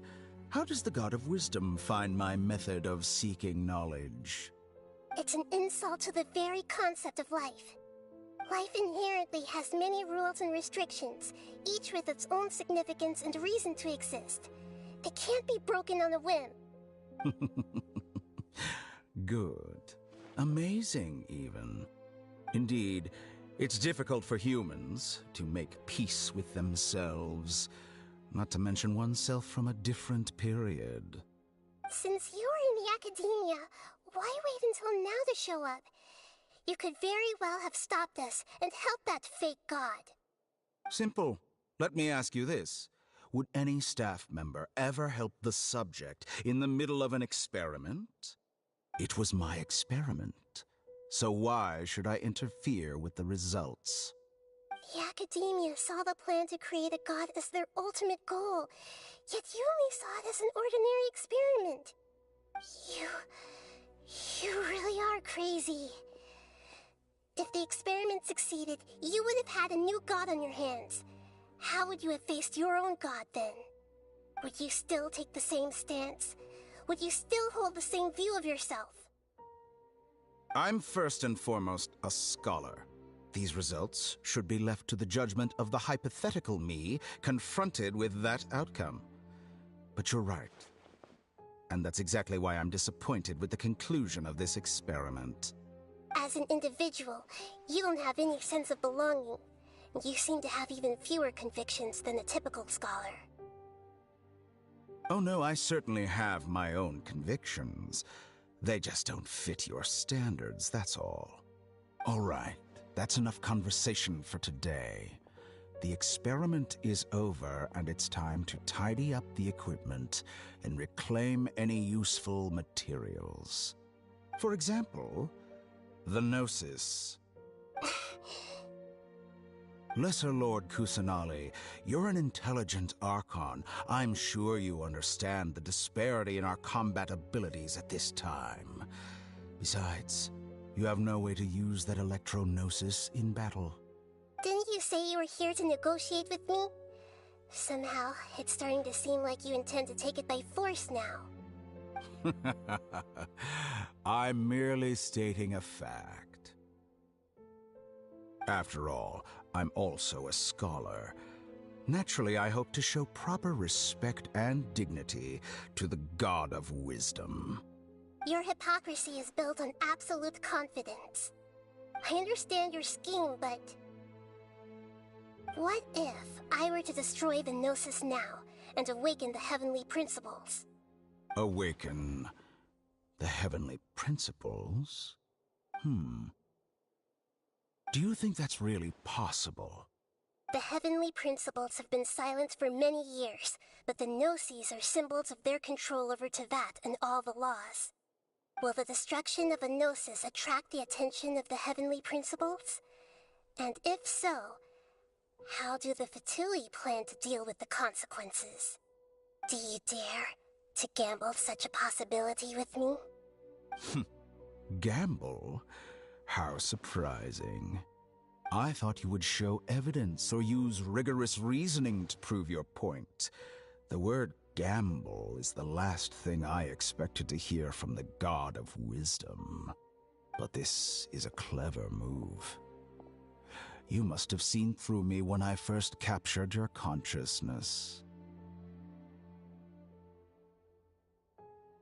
As a scholar, I respect all possibilities. This has always been my principle and is an essential trait as an experimenter. Indeed, I can't ignore this possibility. So tell me then, what are your conditions? This foreign Gnosis will only lead to disaster if it stays in Sumeru. But this Electro-Gnosis is the prize I obtained after defeating one of your fellow Harbingers. Now, as the one who initiated this cascade of events, shouldn't you pay the corresponding price? Price? Interesting. What price would you have me pay? How about erasing all your other segments? So this is how you wish to restrict me, the most threatening opponent of the Nation of Wisdom. What you request of me is like plucking out the eyes I have placed in the dimension of time. Segments are extraordinarily difficult to make. They require extremely rare resources and enormous amounts of time and effort, requiring me to destroy them all here and now. Bravo. A suitably wise decision on your part. Yes, how very interesting. Can I assume that you have long been wary of me? Among all the versions of me, this segment you see now is the most selfish. If it weren't me, your idea wouldn't have worked.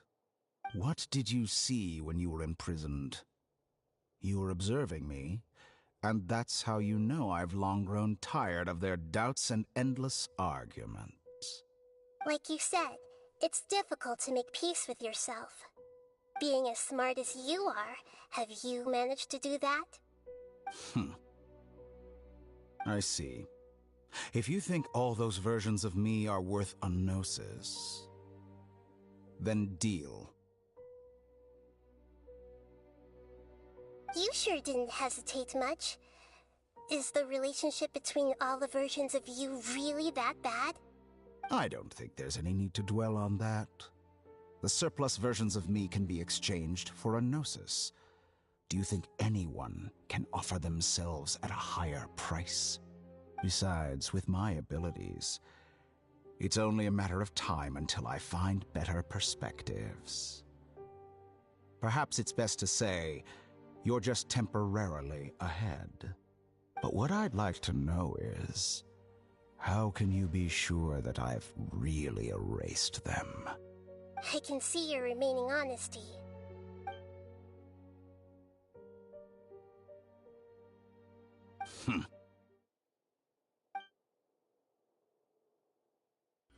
What a ridiculous decision!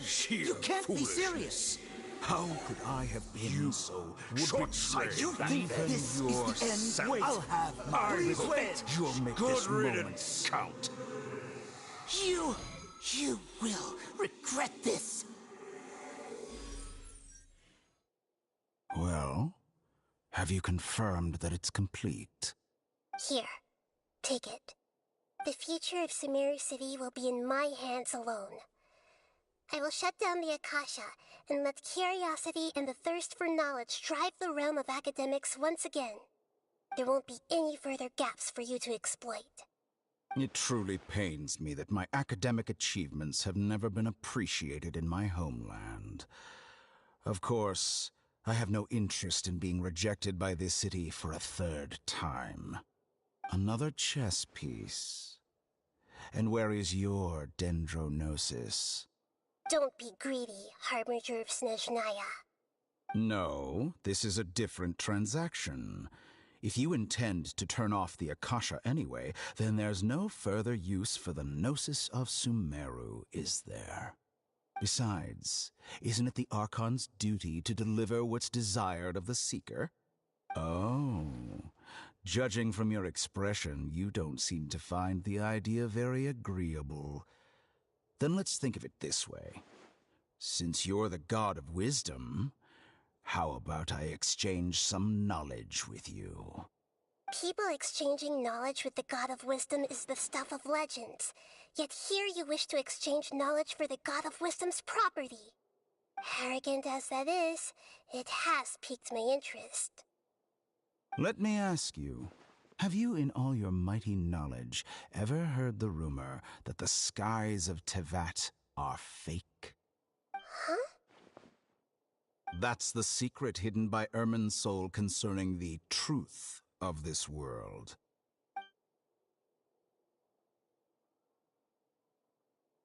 Once I finish telling you about this, it will be time for me to say goodbye. With negotiations, we've all gotten what we wanted. I'm very glad I got to meet you like this. Your arrogance may know no bounds, and convictions may mean nothing to you. But I'll still listen to what you have to say.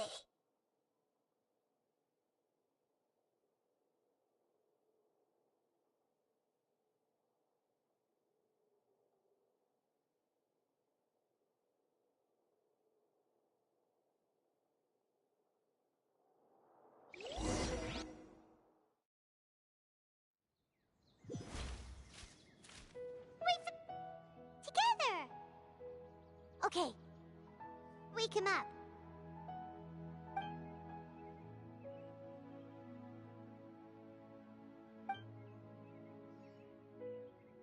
Are you awake? Kali says it's time for breakfast. Come on, get up! Good morning! How are you feeling today? Good to hear. It looks like we've recovered pretty well. Not even Tainari could stop us from going out now, right?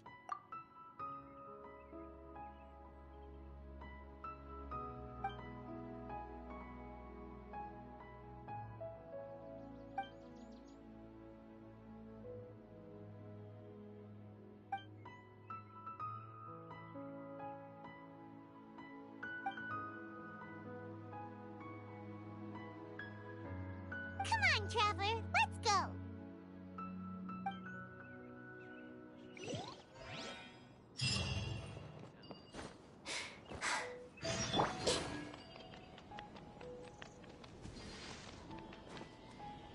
Good morning. Looks like you're awake. Yep, yep. I prepared some breakfast today. Please have a taste. I hope you'll like it. It's nice to have you here so we can eat something yummy. Well, now that I've recovered from Alizar, I'm feeling better than ever. I can even prepare 4 or 5 meals a day now. And Paimon bets they're all delicious. Oh, by the way, someone brought a letter for you after you went to sleep last night. Nope. Paimon wanted to read the letter with you after you woke up, so Paimon didn't open it. Alright, let's read it now. Oh, it's from Nilu! Ahem. We're going to hold a feast at the Grand Bazaar and celebrate Cyano's reinstatement as the General Mahamatra. As heroes of Sumeru, please be sure to attend. I'll wait for you. The date of the banquet is written on the back. It's in 2 days. Oh, I've also heard that you've become heroes here as well. That's amazing. Sometimes I'm really envious of strong and confident people like you. Oh, you're embarrassing me. Anyway, let's go to the Grand Bazaar to have a look. Oh, before you leave, be sure to inform Master Tainari.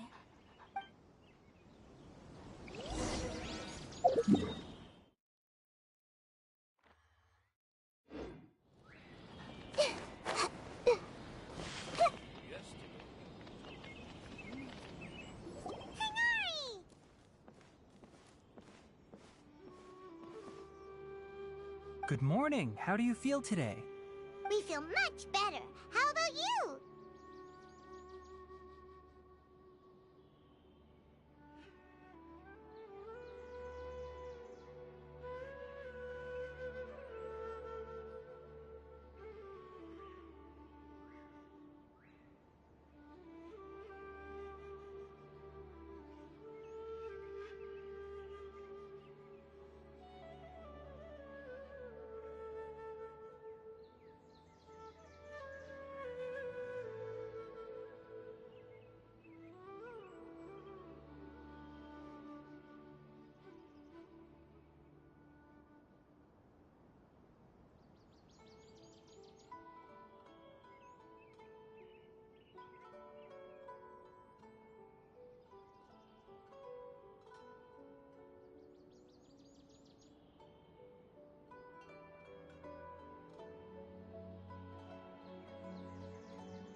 I'm recovering well. Thanks for asking.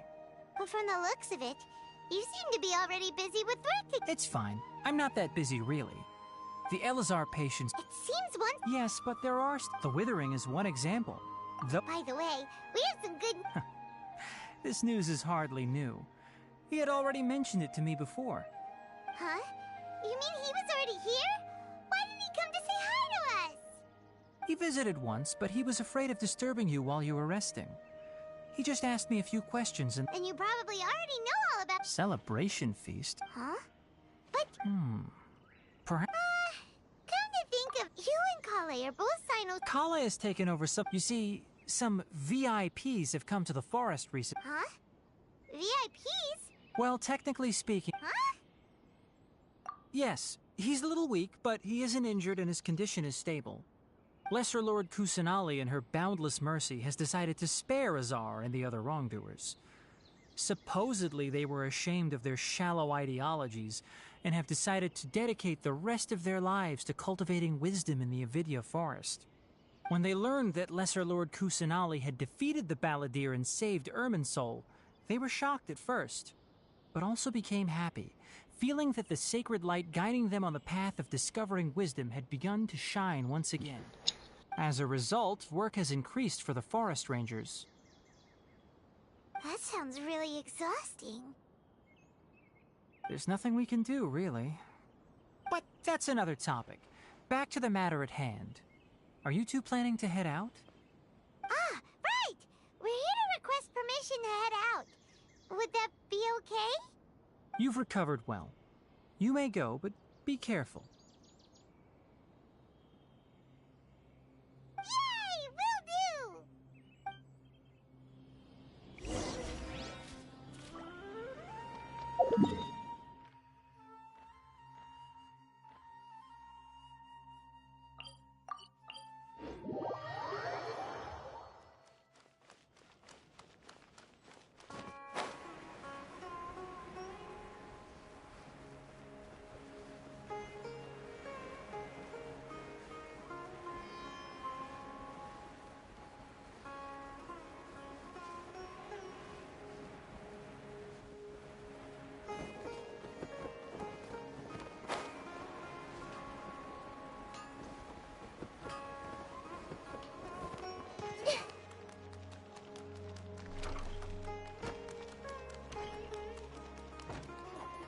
Well, there won't be any problems if the feast starts at that time.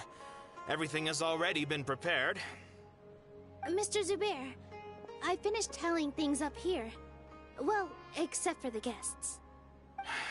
Is a simple reply really that much to ask of our guests? It's affecting our arrangements. Oh, it'll be fine. Besides, it never hurts to get things ready in advance. I was thinking the same thing. The feast will be held sooner or later, right? Hey, Nilu! Traveler, Paimon! We got your letters, and here we are! You're the best! The other guests haven't even replied yet. Huh? Are we the only ones that have arrived? Yeah, I had someone deliver letters to all of our guests. But maybe everyone is still busy with other things. Look, I get it. Sumeru is in an extremely important period of transition right now, but even if your friends are important figures, they shouldn't just ignore your request like this. Nilu is Sumeru's #1 celebrity, after all. You have no idea how happy I am to talk to people with good taste. If you consider enjoying Nilu's dances having good taste, then almost everybody has good taste. Because Paimon thinks everybody will love her performance.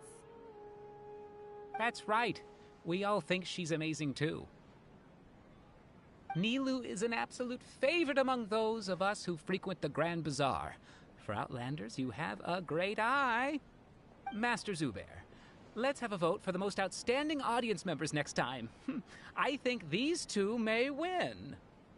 Nonsense! It is not for us to determine the value of an audience.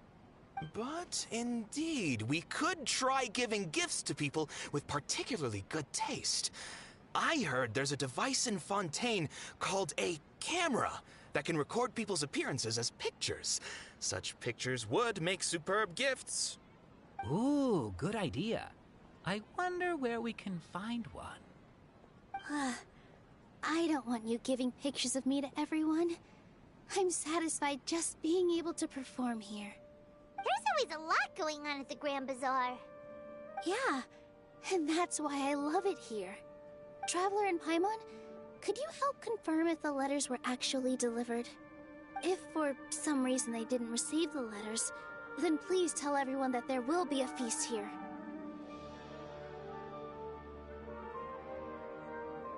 Yeah, we can also check out how everything in Sumeru is going now.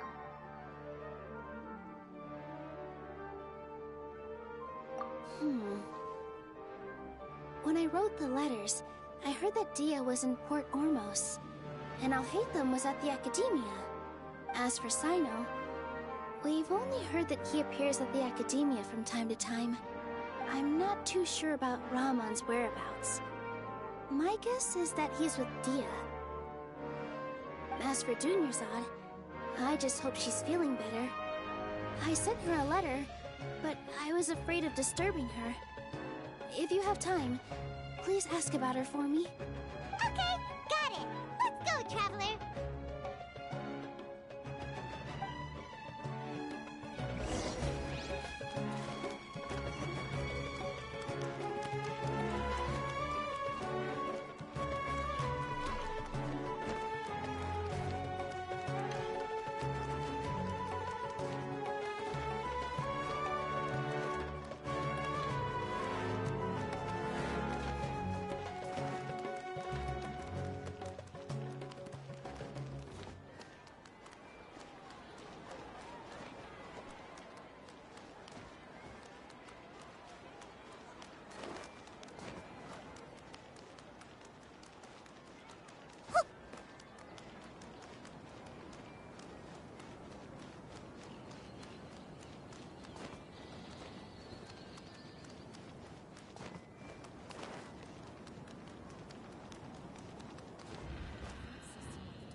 Welcome to the Academia. The daylight hours really drag on. System of the divine trees.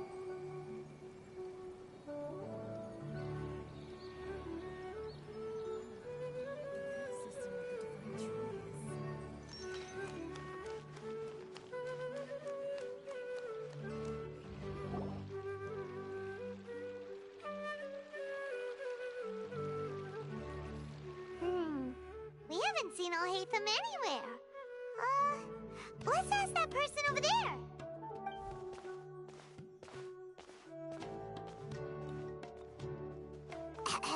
Hey there, have you seen Alhaitham around? Yes, it seems Scribe Alhaitham has gone to the House of Dana. You should be able to find him there. But you're already the second group of people I've seen looking for him today. He must be quite the busy man. Oh? Who else was looking for him? Mr. Cave was just here asking about him. You wouldn't believe how terrible their relationship is. And now you two are here.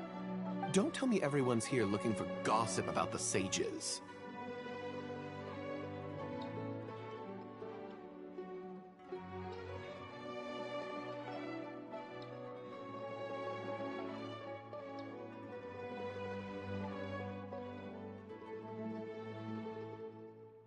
No way. We're strictly here on business. Ah, I see. Sorry, I thought maybe everyone's as interested in rumors about the sages as I am.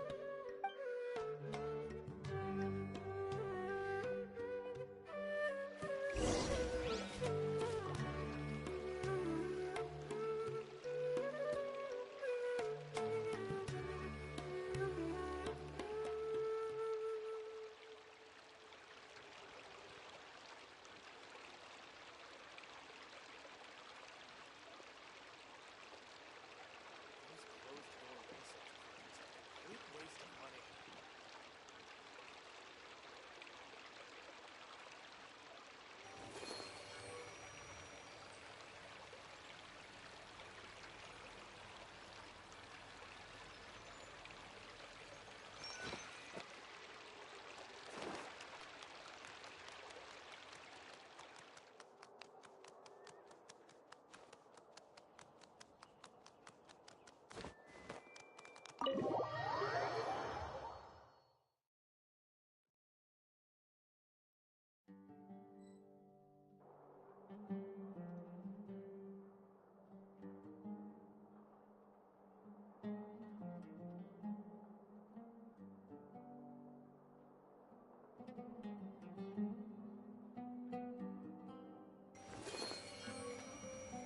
Please show me your credentials before borrowing books.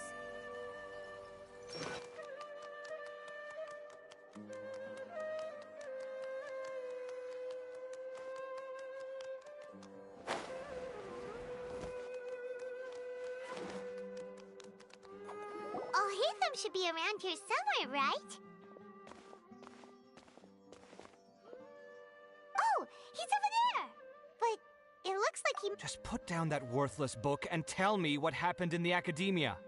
This is not just some worthless book. Do you have any idea how difficult it is to find a physical book like this in Sumeru? It doesn't matter. It's probably just another thing that you used your authority to get your hands on anyway. Just put it aside. Listen, I came back today only to hear that the sages have disappeared. Oh?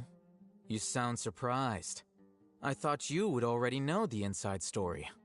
Would I be here asking you if I knew? You're the scribe, not me. So just tell me what you know already. Well, I almost became a sage. Huh? Oh, don't sound too surprised now. You're the renowned Kaveh, light of the Ksharawar. Besides, as a master builder and craftsman, chances are you'll be appointed as a sage too.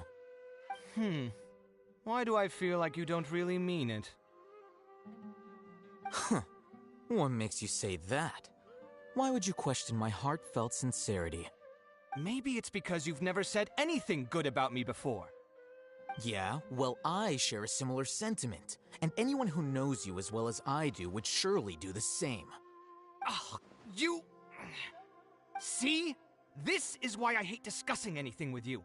Your ridiculous and arrogant attitude always gets in the way. It seems that you really can't stand my personality. Ha! What was your first clue? Well, then you might as well move out of my house. Are you threatening me? Stooping to a new low, I see. Ugh, and don't change the subject. You, a sage? What a joke. The academia might as well just close tomorrow. Are they having a fight? Forget what's going on with the academia. Haven't you been busy with your construction project? Tell me, when are you going to build yourself a mansion? Don't get me started. I get angry just thinking about it. So, what great building did our master architect work on this time? Like I need to tell you. Keep your nose out of my business. No, I think we deserve to know. Where were you when Sumeru needed you most? I was in the desert for a large project, but considering Haravatat's utter ignorance of architectural and aesthetic matters, you probably wouldn't understand. Which is truly unfortunate. I can only pity the man who doesn't understand the first thing about beauty and romance. Unlike a true... Hold on, wait a second. What do you mean by when Sumeru needed me most? Well, while you were out fiddling around in the desert, many people came together to save Sumeru from a crisis. Ha! And you think I'd believe that? Look, all you really need to know is that Azar and all his accomplices have all been overthrown. Huh? What nonsense are you talking about? It's no skin off my nose if you don't believe me. It's not like my Darshan was the one trying to apply for funding from the Grand Sage. Yours, though, on the other hand... You know what? I'll ask around. I'm sure someone knows what's going on here. You're dead if I find out you're lying to me.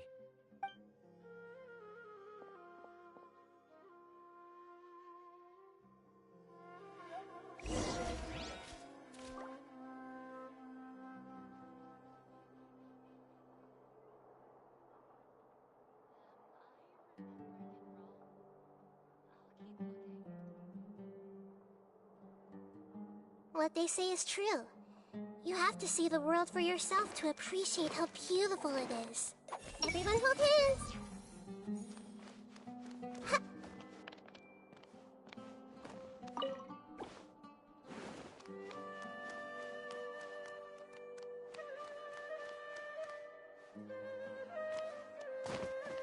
Hey!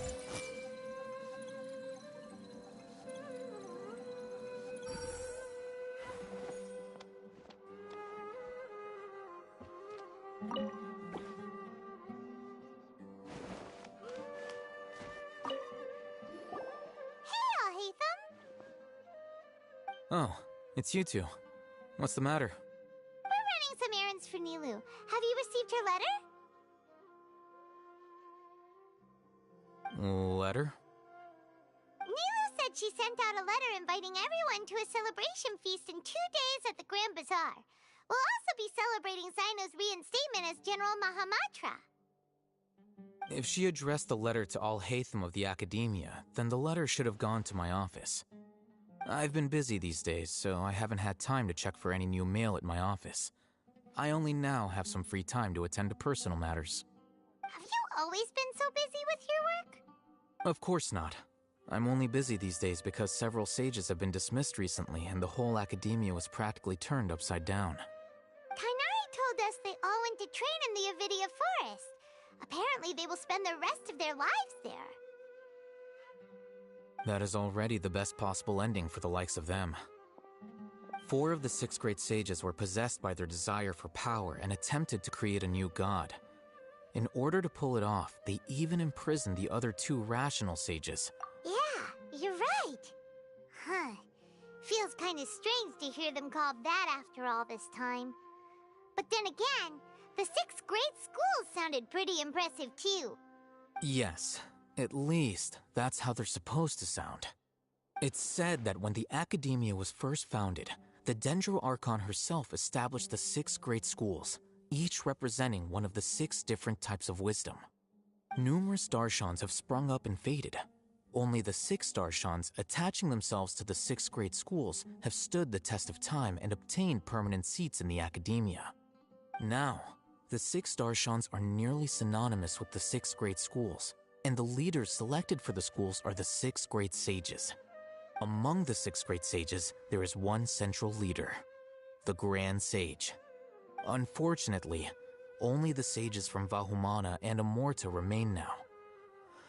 They were imprisoned for opposing Azar, and were only rescued after Azar's downfall. So who's managing things in the other 4 schools now? Do they need to find someone new? Yes. Normally, new sages are selected based on a strict set of criteria. Oh, didn't you just say something about becoming a sage? If they pick you, then we'd have a huge connection in Sumeru. Yes, about that. You didn't let me finish my sentence. The person in charge of personnel affairs nominated me to be the Grand Sage in place of Azar and help Lesser Lord Kusanali manage the Academia. But I refused. Huh? But why? Can't you be a little more ambitious? I'm not even interested in being one of the 6 great sages. Like I said before, I don't like being a leader. Oh, all right. So are you busy these days trying to find others to take the job? That's not my job either. I'm only responsible for handling important affairs within the Academia before the new sages take office. And the first thing I'll do is reject Kasharawar's application for funding. By the way, who was that other person just now? Is he your friend? Do we look like friends? Paimon doesn't know. That's why Paimon's asking. His name is Kaveh, my roommate. You could say he's the representative for Ksharawar scholars. Which is exactly why he always has so many problems. So everything that's happened recently must be a huge change for the people of Sumeru.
Such is the work of the Academia Scribe. Well, anyway, no matter how busy you are, since you are our planner, remember to attend the celebration feast in 2 days. All right. I'll see you there.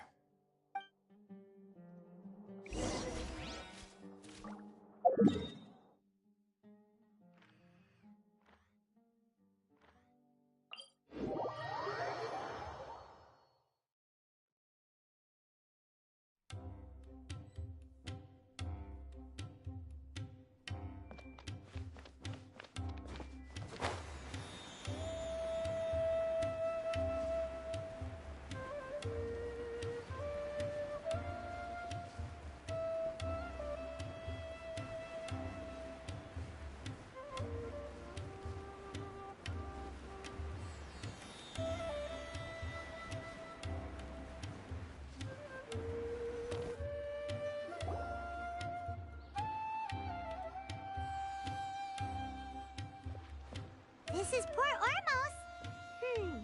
Now where could... Is that Paimon I hear? Huh? Oh, it's been a while. How are you doing? Dunyarzad! It's been so long since we've seen you!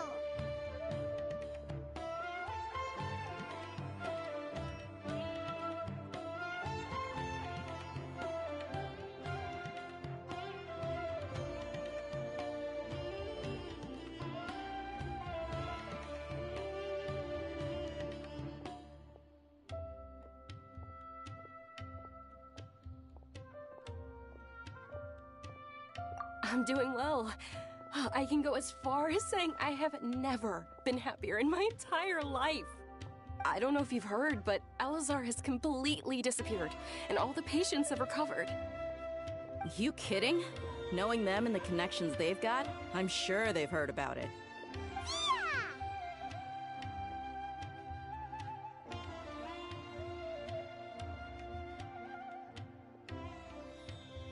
That's right. My lady is feeling better now, so I'm accompanying her for a walk. Why do you still call me that, Dia? You've already informed my father of your resignation. I guess I'm just used to calling you my lady. Old habits die hard. Resignation? You mean you're... Yeah, I might start losing my edge if I keep being a bodyguard for the Homayanis. You know that my parents and I are fond of you, and that we appreciate you very much. It wouldn't be a problem if you wish to continue to be our bodyguard. I'm not a woman that's easily persuaded. You should know that by now, my lady. When I took this job, I had already decided that I'd quit as soon as you'd recovered. It's time for me to get back out there and chase that horizon. So what are you gonna do now if you're not gonna be a bodyguard anymore? I want to take a risky job and put my body to the test again. Huh? But we literally just finished one of the most dangerous jobs ever. Are you getting bored already? I know. If I hadn't joined in that plan with you, I wouldn't have come up with this idea. I guess I still get fired up by that feeling of going all out in a fight. It made me realize that I'm still a mercenary through and through. Life is short, and I'm happy that I got to be a part of that operation. But the whole thing also made me realize that there are still many problems in Sumeru. And as a desert dweller, I'm still not completely ready to settle down on this side of the wall. Well, I remember a friend had someone bring you a message. You mean I'll hate them? I didn't expect him to still remember that. I thought he was joking. We just came from talking with Alhaitham at the Academia. Did he tell you that he suggested that I come work at the Academia? What?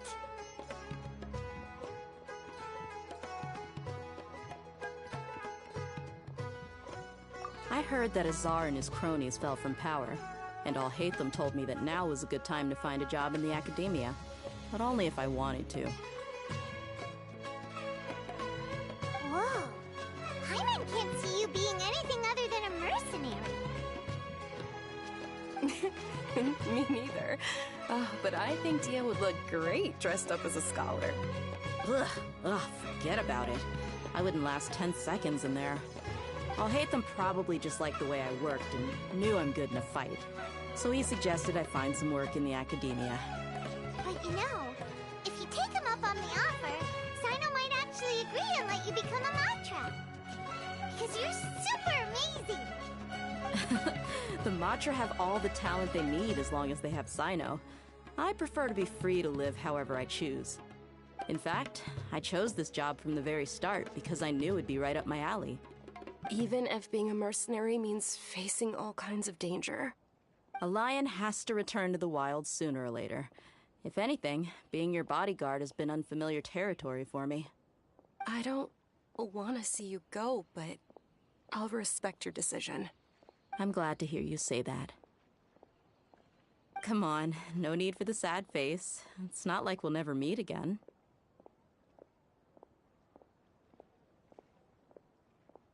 Once the whole Dendro Archon thing is settled, everything in Sumeru will take a turn for the better. That makes me happy too. But a peaceful society will probably mean less demand for mercenaries like me. Before long, we'll be a dying breed. So I'd better get to work while I still can. Huh? But, wait a second! You make it sound like you're leaving now! Well, no, not yet at least.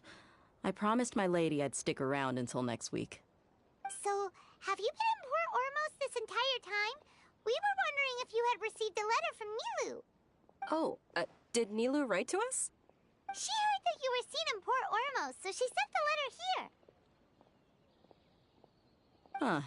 It was probably sent to the inn that we're staying at. My lady has been very energetic lately, and keeps taking me on hikes, staying out even into the night. By the time we get back, the receptionist is usually off napping on the job. Right, and we tend to leave quite early in the morning, so the old man on duty is also usually dozing off. So what it really sounds like is that the person on duty is always asleep. I bet the letter's at the reception desk. I'll go check later. No wonder there wasn't a reply. You never received the letter. Good thing Nilu asked us to come and check on that. Sorry to make you two come all the way out here. It must be something important for Nilu to specifically write to us like that.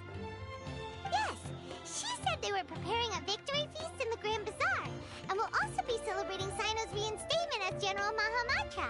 She was hoping you could come. Great! I'll be sure to attend. Count me in too. But is there some sort of dress code or anything for the feast? Can I just show up looking like this? Since it's being organized by Nilu, I don't think she'll be too picky about that. If anything, I think she wants to see us as our most natural selves. All right, then this is how I'll show up. The feast will be held in 2 days, so don't forget! Sure. Thank you so much for letting us know. We'll see you there. Oh, by the way, do you happen to know where Sino and Raman are? The General Mahamatra always comes and goes without a trace. Normally no one knows his whereabouts. Oh.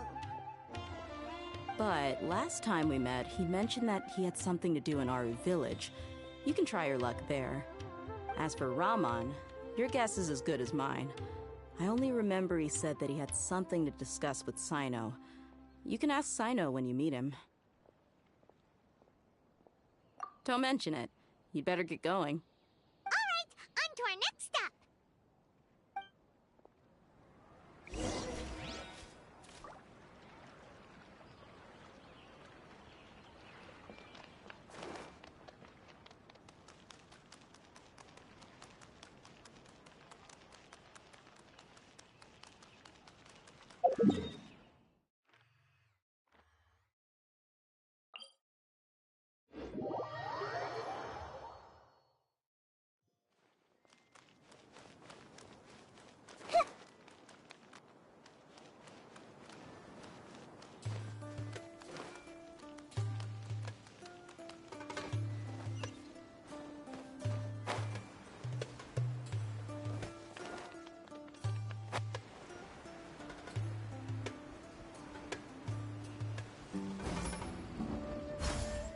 It's been a while since we last visited our...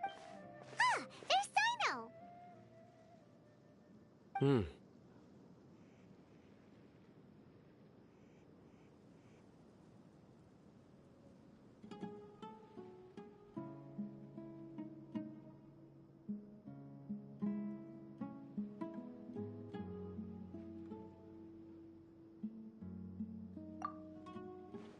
What brings you here? We recovered well, and Tainari agreed to let us leave, so now we're out and about again. It seems Gandharvaville's medical treatment is still as good as ever. Mm-hmm. And Tainari is recovering well, too. That's good to hear. Yeah, you're the one who brought us to him when we lost consciousness, right? Thanks for that. You're welcome. Tainari has excellent medical skills, and Kale is quite attentive. It was the best place for you. But why are you just standing here like a dead tree? I'm meeting some people. Oh, you mean Candace? I've already talked with Candace and the village chief. They're still at the usual place. You can go there if you'd like to see them. But you know one of the people I'm meeting as well. Oh, by King Deshret's blessing, my friend suddenly appears in the desert. Don't tell me you've run into trouble and need us to help now. Roman! And... huh? Sataria? Oh, you know me? Oh, well, you're pretty famous in the academia. Don't worry, these are our friends. No need to be so guarded. I see.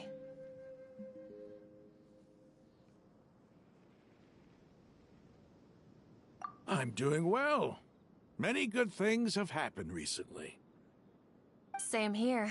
Really, I feel that my whole life has started to shine after suddenly finding a new direction. Oh, tell us everything. Yeah, you go ahead.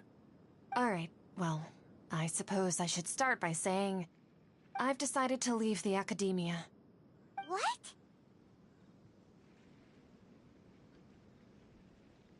It's not that I've given up on being a scholar.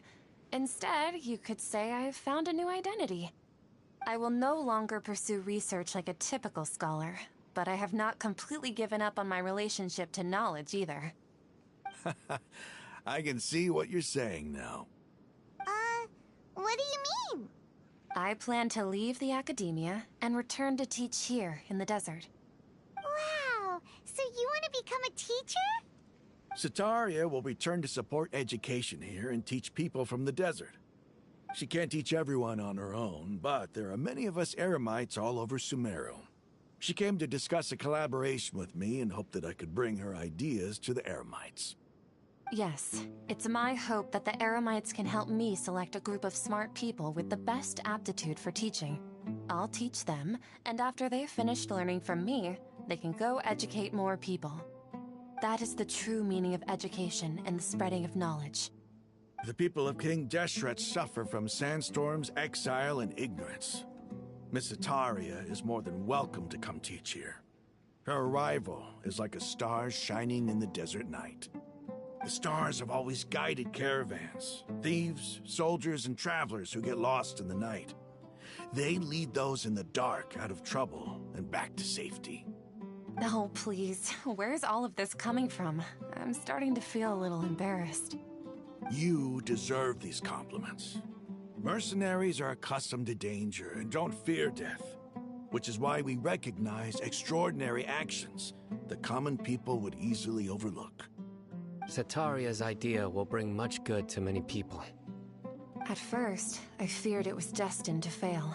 Everyone knows that the academia doesn't allow scholars to teach in the desert without permission.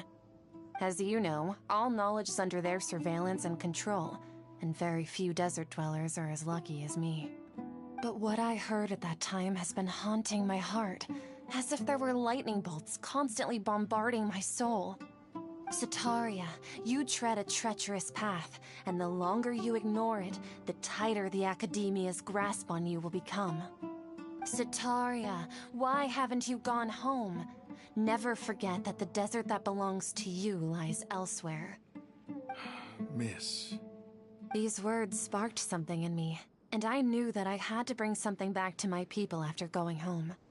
I gathered up the courage to approach the Grand Sage, only to find that he was no longer at the academia. Lord Sino told me that Azar didn't belong there anymore. Azar has received much-needed punishment. Though, if you ask me, it may have been too light. You probably... Lord Sino helped me obtain permission to leave the Academia for the desert, and accompanied me here to discuss collaboration with members of the Eremites. My plan was able to go smoothly thanks to him and Rahman. You're all doing so much for the desert! Aside from that, I also have some other business to discuss with Sino. Lesser Lord Kusanali has allocated many resources to support and develop the desert. I've done some business for her, and part of it required the assistance of the Eremites. I applied for a few batches of educational materials from the Academia, and sent them to several groups in the desert, as instructed by Lesser Lord Kusanali. I believe the people will make good use of them. That's exactly what the people here need. Physical books and other related items. If it weren't for Sino and Lesser Lord Kusanali, I'm afraid we'd never be able to get our hands on them. Apart from this, the Academia is also recruiting scholars that are willing to teach in the desert. I'll let you and Satarian know as soon as I have any more news. We must be persistent about this, and maintain these resources to ensure long-term effectiveness. This is the first time in hundreds of years we've had a glimmer of hope. I think this may be the turning point for the desert. Remember these words. Here lies our faithful priest, Kasala. His wisdom is a miracle among the people, deserving of high praise and admiration. I hope people with wisdom like that priest will rise again among the desert dwellers. Then we'll once again see the wisdom and glory that once shook the world. Enough about us. Are you here to discuss some business too? No, not at all. We're actually here on behalf of Nilu. Nilu wanted to write to everyone, but she wasn't sure where the letters should be sent, so she asked us to come find everyone personally. A celebration feast will be held in 2 days at the Grand Bazaar. She hopes that all of you will be able to attend. At the feast, we'll also be celebrating Sino's reinstatement as General Mahamatra. Although, judging from your appearance, it seems you've already been reinstated. Paimon thought you would only start working for the Academia after the feast. Celebration? Feast?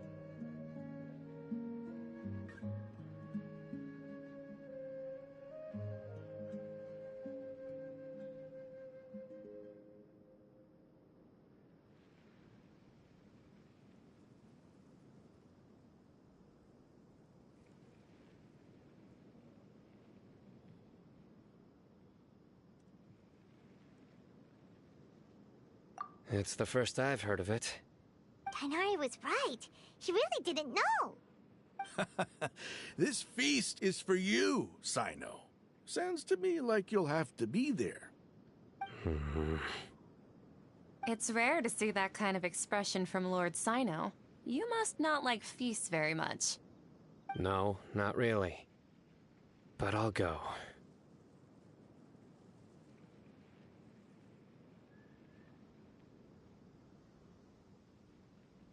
Well, I still have a lot to handle here. Besides, I need to look after Miss Sataria in the desert, so I'll have to pass. I'm afraid I won't be able to join you. Although, if you'd be so kind, please give a message to Miss Nilu for me. The message is, I'm sorry for how I treated you before, but now I understand the beauty of your dance.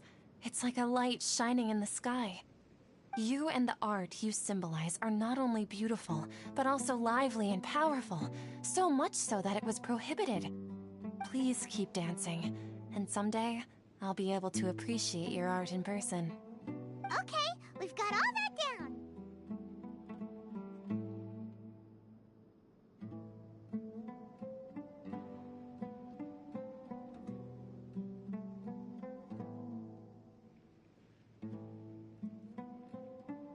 Our job here is complete as well. Oh, Sino, remember, party's in 2 days. Make sure you're there. Got it.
big day!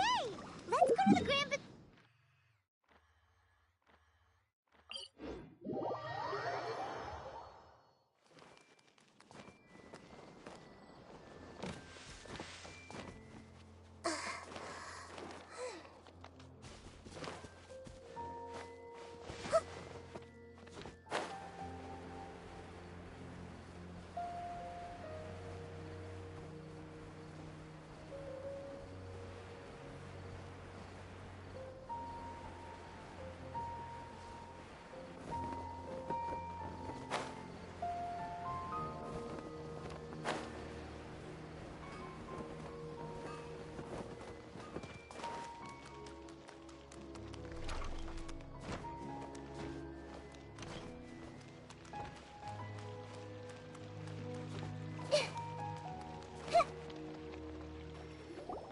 Everybody's already here!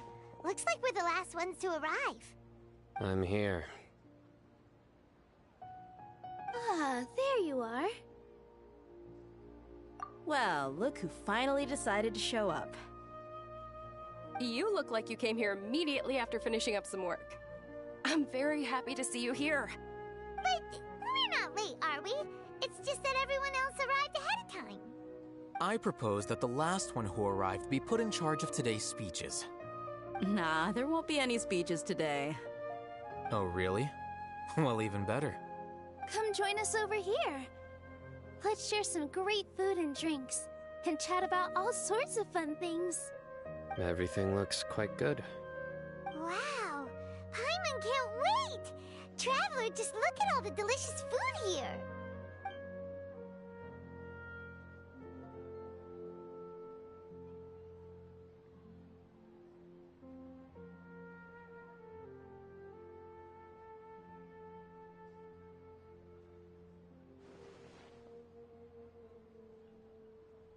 Whoa! It's so delicious! Oh, this grilled meat tastes amazing! The food was specially prepared for you by everyone in the Grand Bazaar. And we have gifts that were sent by the residents of Sumeru City when they heard we were holding a feast. Everyone that came said that you saved Sumeru, and wanted me to thank you all on their behalf. Ah, feels kinda nice to be seen as a hero. I could get used to this. Being a bodyguard is also a hero's job. You've always been amazing, Dia. My lady sure has a way with words. Thanks. I'm glad to hear it. And I'm happy to meet everyone that participated in the great plan. Don't mention it. Come to think of it, we've really done something impressive together. It's unbelievable. We owe it to our abilities. And luck. Really? Why do I remember everybody thinking that luck was against us and feeling like we hardly had a chance of succeeding? That's how I remember it too. It's luck that brought us together, and it was luck that let us form a team. Then, it took even more luck for us to formulate a plan and implement it successfully. Moreover, judging from the results, everything worked out well. Yeah, everyone gave it their all when it mattered most.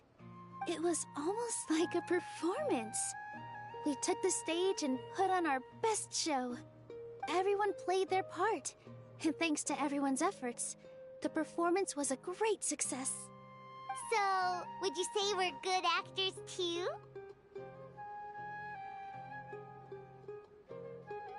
It's such a blessing that Lesser Lord Kusanali was able to return to power at the Academia. Yes, even after being abandoned and neglected. Lesser Lord Kusanali once used all her power in a great disaster, which resulted in her losing all her wisdom and memories of the past. The Academia basically abandoned her because of it. This should be something everybody should remember. Huh? You look surprised. I didn't say anything wrong, did I? No, everything you said is correct. That's good. Something wrong? Yeah, what's with that face? You knew all of this already. Even if those two giants of the Academia are here, I still have to say it. Those sages really have some nerve. 500 years ago, Lesser Lord Kusanali used all her power for the people of Sumeru. And what did they do in return?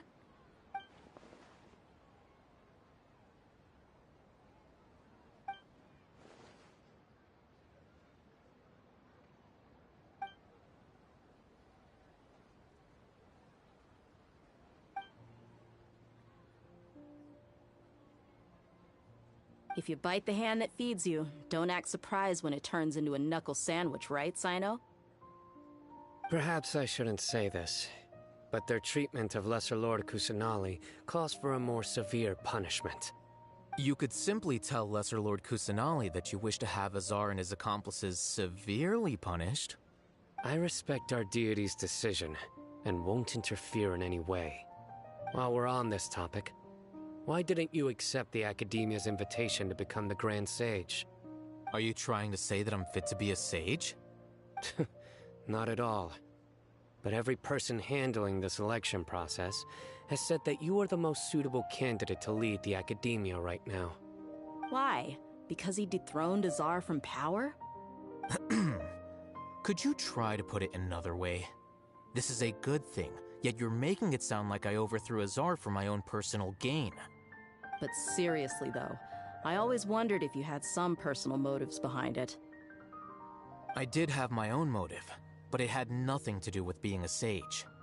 If the rules of our nation were suddenly cast by the wayside, then it wouldn't be long until chaos ensued. I had no intention of letting their dreams disrupt my life. By that, you mean your life working as the Academia's scribe? Precisely. Wait, is that all? So, that's the only reason why you joined us and came up with all those plans? It's reason enough. You've certainly got quite the personality. You flatter me. All right then. How about you? You've already resumed work as the General Mahamatra, right? That's right. Will you be happy with that life? It's not about being happy. There are merely a lot of things that I must do. Even so, keep your spirits up and try to be happy, okay?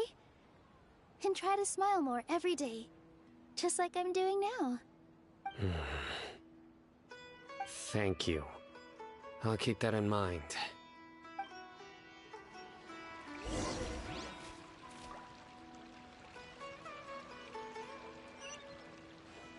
Ah, there you are, traveler. Well, how is it? Are you enjoying the feast today? If there's anything you're unhappy with, that's good. It's the first time I've ever invited so many exceptional people to one place. You see, make sure you live it up tonight. I'm honored to have her think. I can't explain what. I seldom participate in such No, the Grand Bazaar is lively because the people here feel happiness from the bottom of their hearts. Unlike that, happiness is an emotion that... Oh well.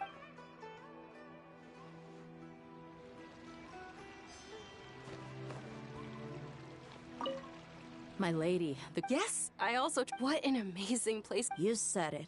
Oh, look who else is here. Hello. Oh, I'm so happy. Hey, less of that...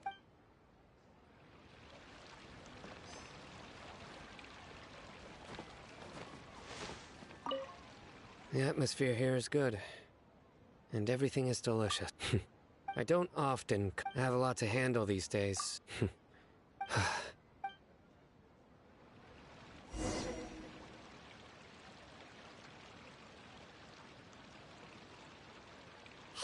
what's wrong? Your head is starting to droop.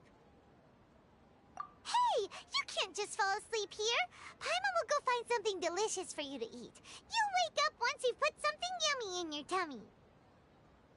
Of course, just wait here for Paimon.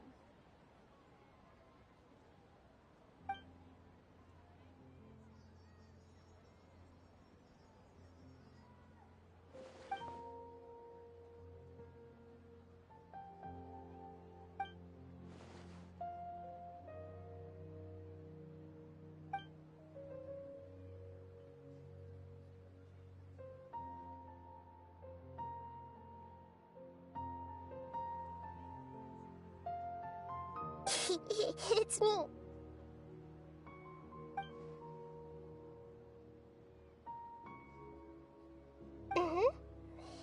You may blame me for being a bit too self-indulgent. I was thinking about talking with you, and the next thing I knew, I had made a connection with you. The connection between us is amazing. It's like flora and the fence it grows upon.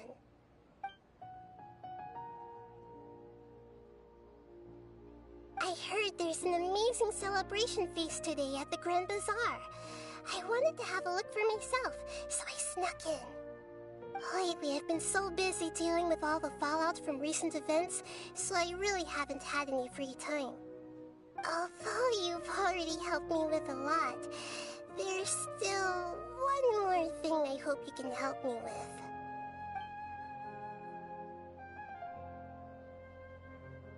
Please say thank you to everyone for me.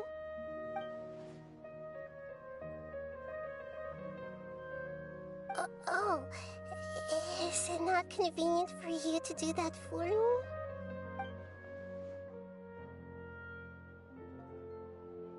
But if I just show up all of a sudden, people will become all quiet and stiff, won't they? What if I end up scaring them and ruining this wonderful feast? That'd be the last thing I want.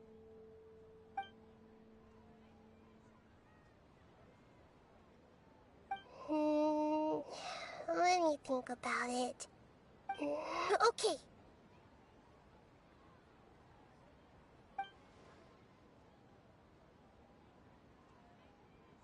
Yes, I have.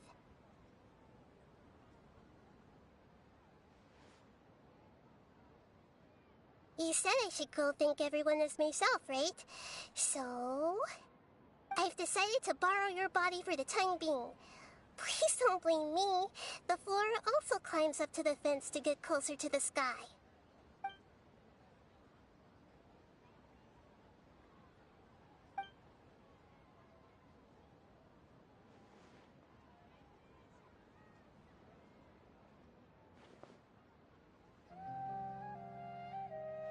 Everyone! Are you awake now? Paimon was just about to bring you the food. It's me. Huh? That voice. Nahida? Hold up. What's going on? I didn't expect to have a conversation with the consciousness of Lesser Lord Kusanali in the Grand Bazaar. Interesting. Is this also a part of the feast? No, of course not. Are you Lesser Lord Kusanali? Hello, Nilu. You know who I am? Yes, I already know every one of you. Nilu, Alhaitham, Sino, Dia, Paimon, and Dunyarzad.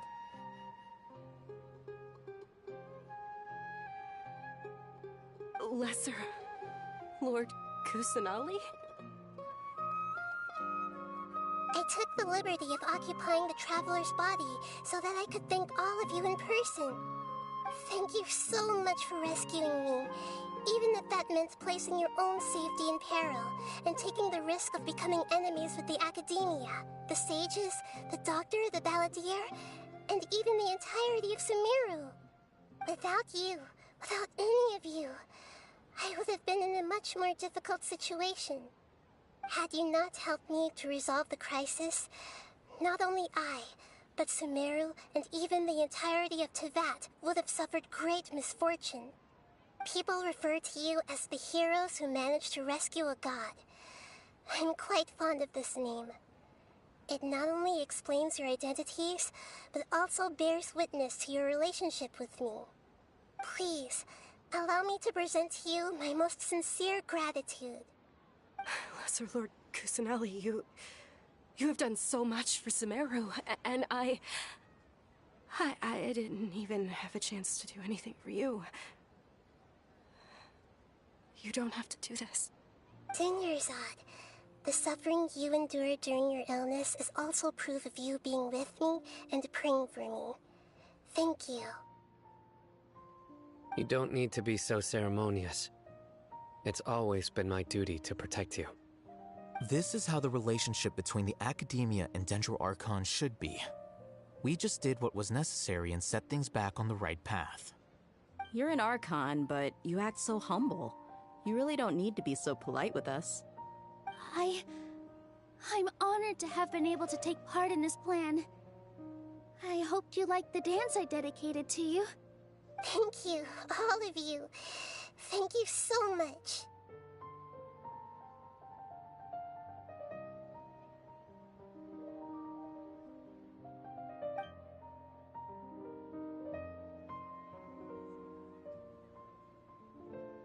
Yeah.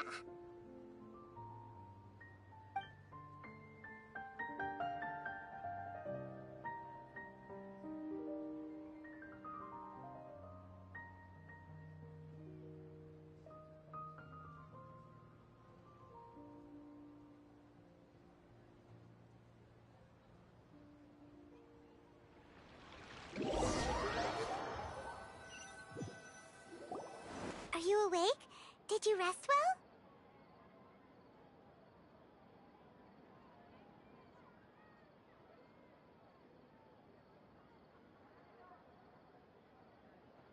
After Nahida left, you ate a lot of food.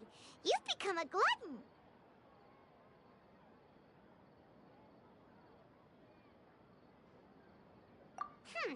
That just means you still have a lot to learn from Master Paimon, the Sage of Gluttony! Alright, since you're awake now, should we go and have a chat with Nahida? She should be in the academia right about now. If you have any questions, now's your chance to ask.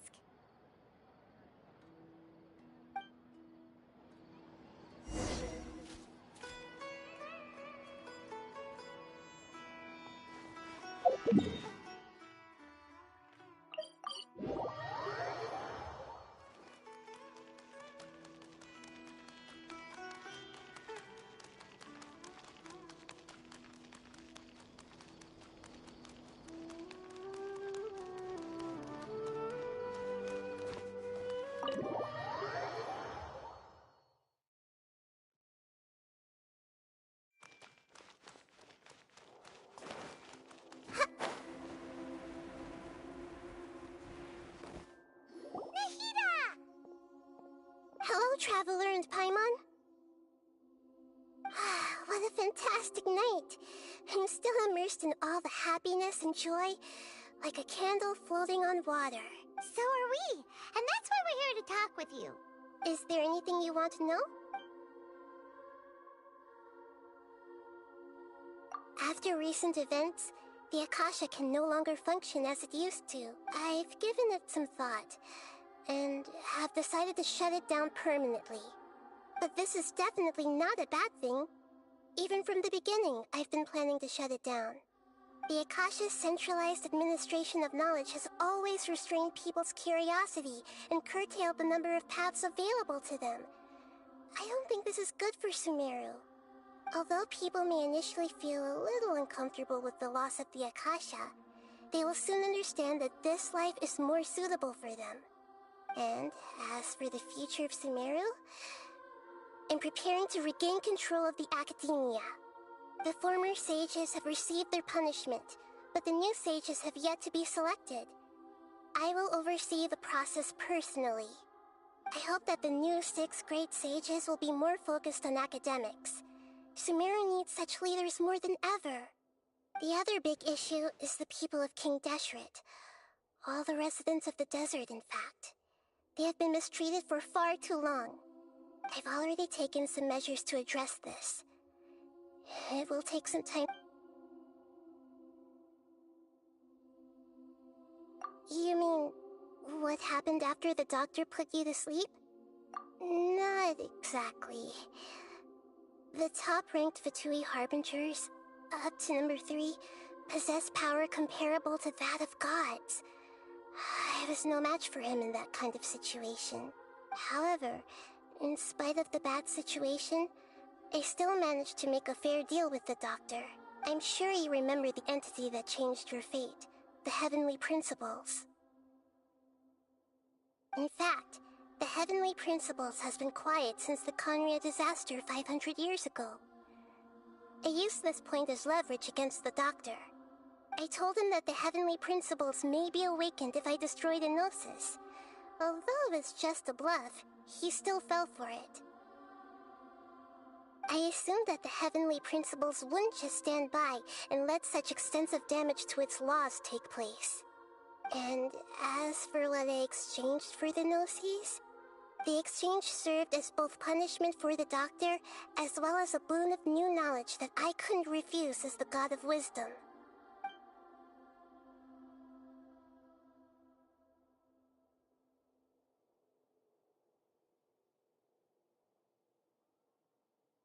He's still in a coma. I've hidden him like how one would hide a feather.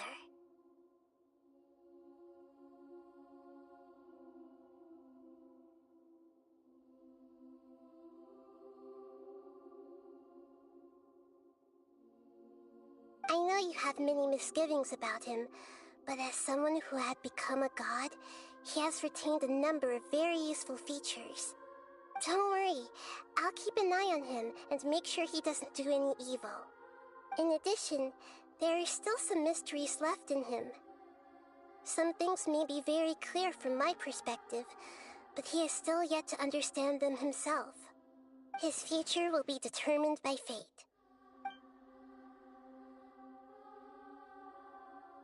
Is that where you're headed next? Fontaine, the Nation of Justice?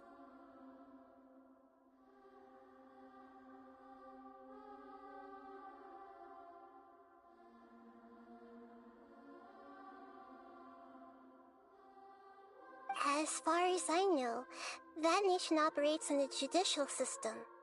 Does their Archon personally judge people?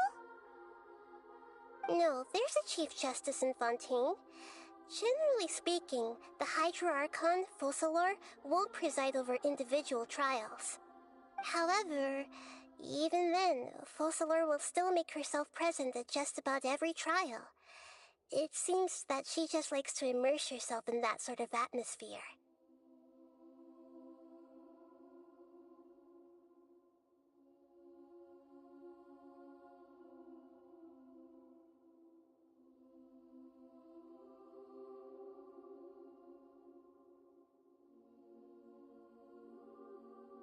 As Archon, she still reserves the right to influence the final verdict. Anyway, let's just say she's got, a very unique personality.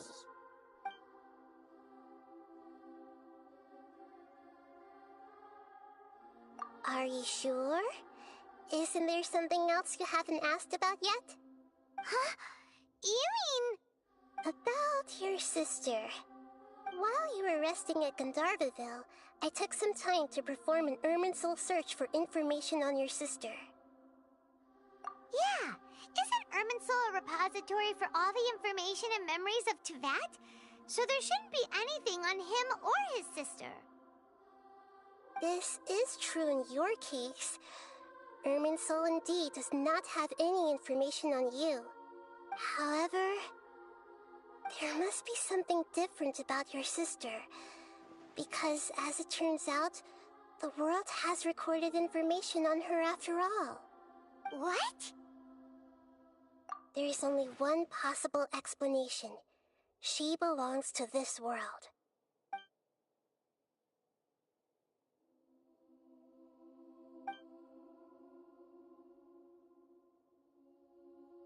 But nothing about this makes any sense! Wasn't this your first trip to Teyvat?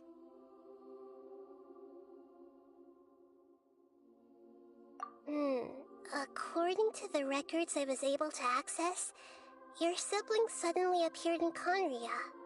After the Conria disaster, she began her journey through the 7 nations of Teyvat. But just as her journey was about to reach its conclusion, the Irminsul records on her suddenly become fuzzy. What do you mean, fuzzy?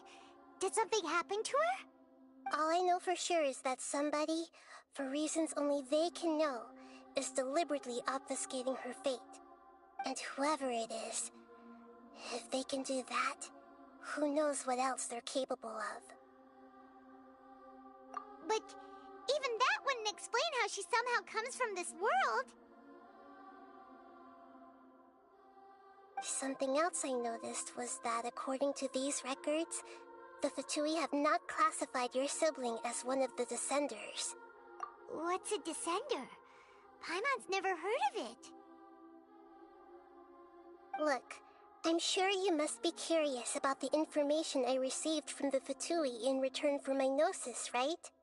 A very important part of the intel was about this world's Descenders. External beings, ones that don't belong to this world. Traveler, you are Tevat's 4th Descender. Huh? So the Fatui count 3 other Descenders before the Traveler, and his sister isn't even one of them? That's right. My current hypothesis is that the first Descender was likely what we now call the Heavenly Principles. As for the other Descenders, I still need to verify their existence. It could take me some time. Paimon's head's about to burst from all this crazy new information. And yet, even knowing all this, I'm sure you must still have a lot of unanswered questions. I must say, I truly regret that I can't help you more as the God of Wisdom. There are many questions in my heart as well. I will need some time to go through each, and soon, you'll also begin your journey anew and depart from Sumeru. I'm very interested in your future. It's a journey that can't be observed or recorded by this world. If fate is the ultimate knowledge, then your future will be the ultimate fate. Paimon's sure glad we got to meet you, Nahida. The pleasure is all mine. I can't thank you enough.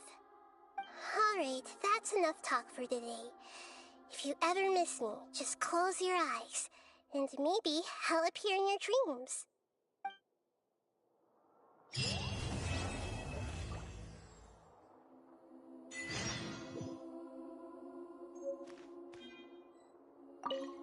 Is there anything you want to know?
According to the records I was able to access, your sibling suddenly appeared in Conria after the Conria disaster, but just as her— What do you mean, Fuzzy? All I know for sure, and whoever it is. But even that— Something else I noticed was that What's a descent? Look, I'm a very important traveler. You are Tevat. Huh? That's right. As for the other descent— And yet, there are many questions in my heart as well. And soon, you'll also begin your journey anew and depart from Sumeru. I'm very interested in your future. It's a journey that can't be observed or recorded by this world. If fate is the ultimate knowledge, then your future will be the ultimate fate. Paimon's sure glad we got to meet you, Nahida. The pleasure is all mine. I can't thank you enough. Alright, that's enough talk for today. If you ever miss me, just close your eyes, and maybe I'll appear in your dreams.